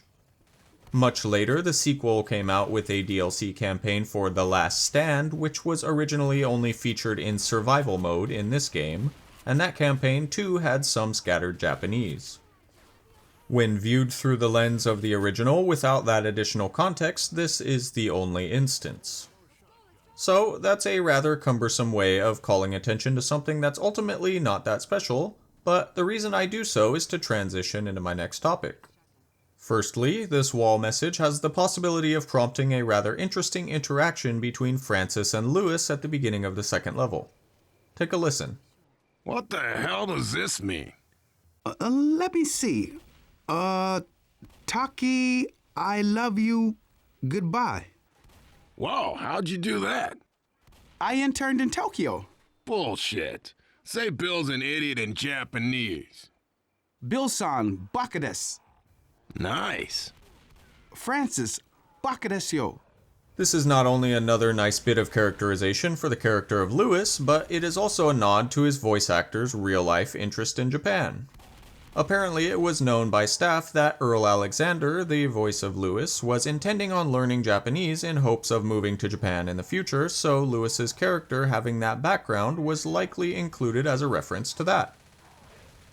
So, how popular is Left 4 Dead in Japan anyway? Well, not very. Compared to other first world countries, Japan's Steam player base is rather small. It has been increasing rapidly in recent years, but historically speaking, computer gaming as a whole is a relatively underrepresented market in Japan. Another thing that's relatively unpopular in Japan is Xbox. The domestically produced Sony and Nintendo are the big hitters console-wise, so Microsoft's consoles are a rather niche interest in that aspect as well. Left 4 Dead only released on those two platforms. Especially back during the late 2000s and early 2010s, this was pretty much unheard of to the average person, and because of that, Left 4 Dead went largely unnoticed. You know what is popular in Japan, though? Arcades. In 2014, a reimagining of Left 4 Dead 2 was released as an arcade-style shooter for the Japanese market by Valve in collaboration with Taito Games. If you know anything about arcades, you recognize that name. Valve had worked with Taito before on a Half-Life arcade port back in 2006 called Half-Life 2 Survivor. 2014 saw the collaborative effort between these two companies once more in the form of Left 4 Dead Survivors. It was initially teased as Project Z and is ultimately a port of Left 4 Dead 2 with a few mechanical changes to lend itself better to the arcade-style gameplay. The biggest and most immediately noticeable change is that the characters have been changed to be more in line with traditional Japanese video game archetypes. The game still takes place in the same campaigns of Left 4 Dead and its sequel, and therefore is still taking place in America, so these new characters had to have their story reasoning for being in these locales. From left to right, we've got Yusuke, the pretty boy college student who was on vacation in America, Haruka, the high school student who was on a school trip, Sarah, the Japanese-American tour guide that was supervising Haruka's school group, and Blake, the token white guy. These arcade cabinets were fairly successful considering the franchise didn't have much in the way of a following to begin with, and Taito went through the trouble of holding plenty of events and updating the game in line with the updates that Left 4 Dead 2 was receiving. In the end, the servers officially went offline in summer of 2017, meaning that any of these cabinets that still exist today can only be played in offline single-player or local multiplayer. I have kept an eye out for them, but I've never been able to find one in person, so let me know if you had the chance to play with one of these. I would love to hear what the authentic experience was like. I mentioned back in Blood Harvest Final Level that the Cornfield Crescendo event was the only one in the original campaigns that did not require any active input from a player to begin. The reason I worded it that way is because the only other instance of that concept in this game is coming up here in this level. By the time the sequel came around, the developers had expanded what a crescendo event could be and how it could begin, and this campaign launching simultaneously on both games meant that certain things needed to meet in the middle. The train tank is a good example of how a traditional crescendo could be ascended, and the gravel pile of this level is a riff on Blood Harvest's Cornfield. Climbing the giant pile of gravel in order to reach the conveyor belt at the top. Is that a conveyor belt? I'm not sure. Anyway, we gotta run up the thing to reach the thing that lets us climb onto the ship in order to continue. Running up the steep side of the gravel pile slows down the character's speed considerably, and the crows atop are startled off as we approach, alerting the horde in the same fashion as Blood Harvest. That said, the same method that I suggested for the cornfield also applies here. This is not too far off from the end of the level, and in my experience, all gas no brake is the best way to finish off this level. My team got caught out at various points along the way and didn't make it, but that's fine as long as I get to the safe room, which I do. One of my team members was very adamant about using exploits during this run, although they never could seem to correctly pull them off in order to circumvent the thing that they were trying to avoid. Poor guy. I can't hate though, because I've utilized many different exploits over the years to varying degrees of success as well. Most of the time these will consist of reaching a spot that the players are not really meant to reach, and it screws up the enemy AI in one way or another. I suppose it won't hurt to show off one of these here at the end of the video while we wait for the next level to begin. I put a visual on screen back in Death Toll's finale, drawing attention to one spot that I was particularly fond of back in the day, which I am showing a proper demonstration of now. Of course, we can't make a video of this length with absolutely no mention of the most famous and classic of them all, which has long since been patched, No Mercy's Jesus Room. Many of these have been patched out over time, as a matter of fact, but there are plenty that still exist due to either flying under the radar all this time or otherwise not being a big enough issue to warrant the effort of fixing. He's been fighting his whole life, and now, even after earning the trust and respect of his new comrades in these horrible circumstances, finds himself with yet another regret to add to the list. He's tired of disappointing people, and having found a sailboat, hopes that sailing away to the Florida Keys will finally give them enough distance and isolation from this mess to rest their heads. The last thing standing in their way is a bridge that needs to be raised so the boat can go out to sea, and here is where Bill realizes how he can make up for all that he's done. As the mechanism that raises the bridge halts due to a power generator failure and every zombie in the city begins their descent upon the survivors, Bill leaps down to fix it himself in an act of atonement. There is no way back up. He knows that, but he's been around the block enough times, seen enough things, lived enough life. As it turns out, that doesn't always lead to a favorable result. He's got a family to speak of now, and his legacy will be told because they will live to tell it. A laundry list of regrets to repent for, and this is his retribution. Of course, he's still got his bad smoking habit as well. It's hard to picture a more brave and selfless man. There was nothing they could do but watch. I've framed this narrative in such a way that those unaware of its ending may not have seen it coming up until fairly late into the story, but it should be noted that this was an artistic choice on my end, and the actual release was very explicit about its conclusion. The opening pages of the first chapter of the Sacrifice comic mirrored the closing pages of Chapter 4, with Bill surrounded by the 3 tanks ready to meet his maker. There was astonishingly little ambiguity about whether Bill was going to canonically die or not. Remembering that the Sacrifice comic started rolling out in mid-September 2010, this foregone conclusion can still be traced further back to April of that same year. Left 4 Dead 2's first DLC campaign, The Passing, was very heavily anticipated for its premise of the original survivors crossing paths with the survivors of Left 4 Dead 2, but the thing is, Bill is not among the original survivors in this crossover. For most people with a higher than elementary level literary comprehension, this should be plenty enough foreshadowing, but it can still go further. All of the campaign names in both of the Left 4 Dead games are zombie-related puns on common phrases, masking at the very least double, sometimes triple entendres, if not more. No Mercy suggests a relentless barrage, as well as directly telling the player that Mercy Hospital has fallen. Dead air is a commonly used phrase to say that there is no radio signal, surely also poking fun at the cheesy old movie trope of naming your fictitious airline something meta and expecting the audience to take it seriously. And don't call me Shirley. I could go on, but the point I'm working toward here is that the title The Passing not only implies the respective survivors making brief contact with one another, but also the untimely death of Bill, who was not present for that event. Should you somehow still be unconvinced, Bill's dead body can straight up be found in The Passing. It doesn't get more clear than that. Right, well anyway, this finale works a bit differently than the others. There are 3 generators that need to be activated in a similar vein to Crash Course, but like, 3 of them. 2 are located at opposite ends of the map, and 1 is placed near the access point of the bridge, which is the quote-unquote rescue vehicle this time. Each time one of the 3 generators are started, a horde and a tank will spawn, making this easily the most hectic finale, and the win condition is having started all the generators and beating out the threats that they spawn. This choice to have 3 separate starting points for the finale raises the question of what kind of strategy the team should employ. If the area has already been cleared out prior to starting the finale, then the team could assign each one person to go to a generator and have all 3 started simultaneously in order to have the shortest and most efficient finale sequence. However, as stated, each instance of a generator starting up summons a whole heap of trouble, so this is also by far the most difficult strategy, and risky as well since the team is inherently separated from the start.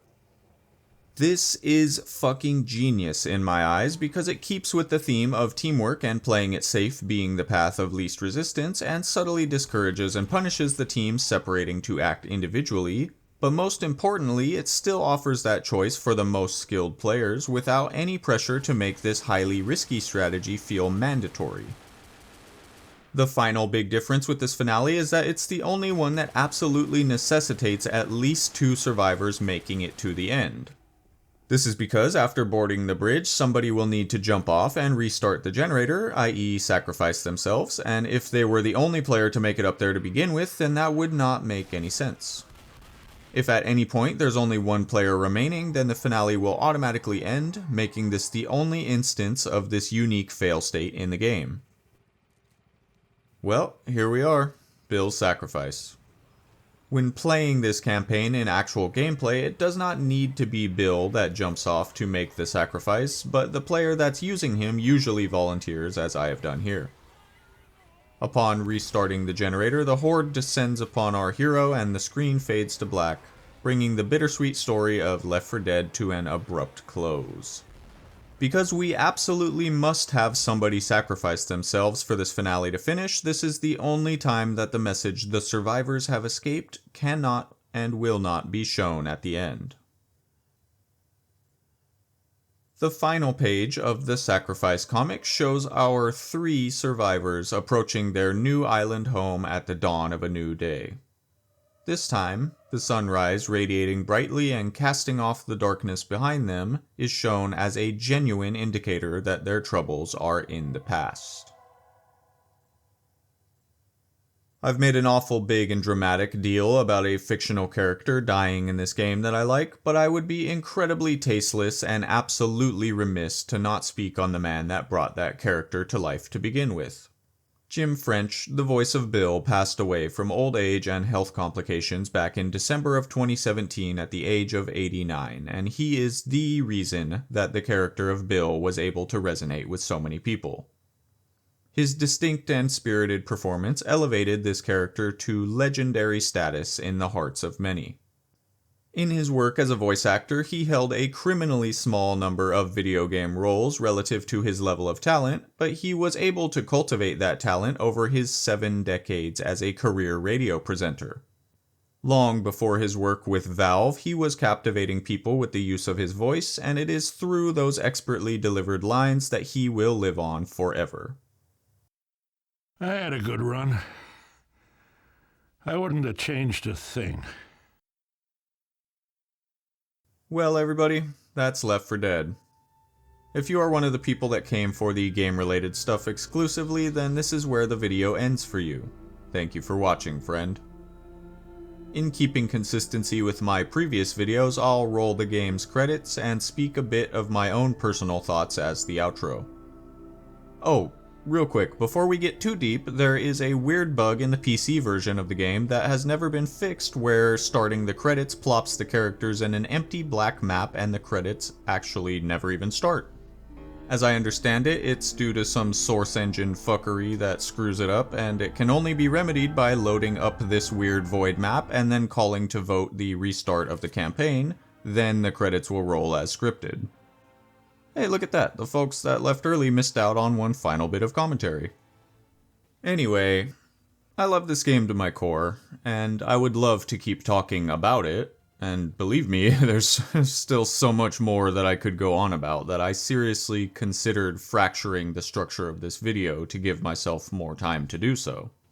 I debated on whether or not I should put in some footage of a versus match, or round of survival mode, or really just anything to keep it going for a little longer, but I've had this vision for this project before I even started it up, and after finishing to the end of the story, I feel that this is the right place to stop.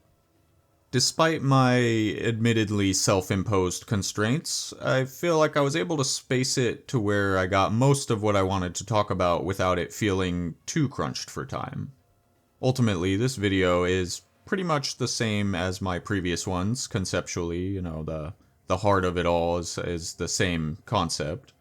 I did still notice almost immediately upon starting it, though, that it was going to be a pretty big departure stylistically, and it took, like, a lot of tinkering to get the format tuned to my liking. It ended up just barely being my shortest video so far. Short, yeah, it's 3 hours, jackass. This one took me a long time to finish it off, for sure. Longer than all of my other ones, despite being the shortest. And that's not because it was the hardest one to make or anything. It was, of course, as you can imagine, it's life that came up. Both things good and bad that were impeding the progress of this ultimately not that important little hobby of mine.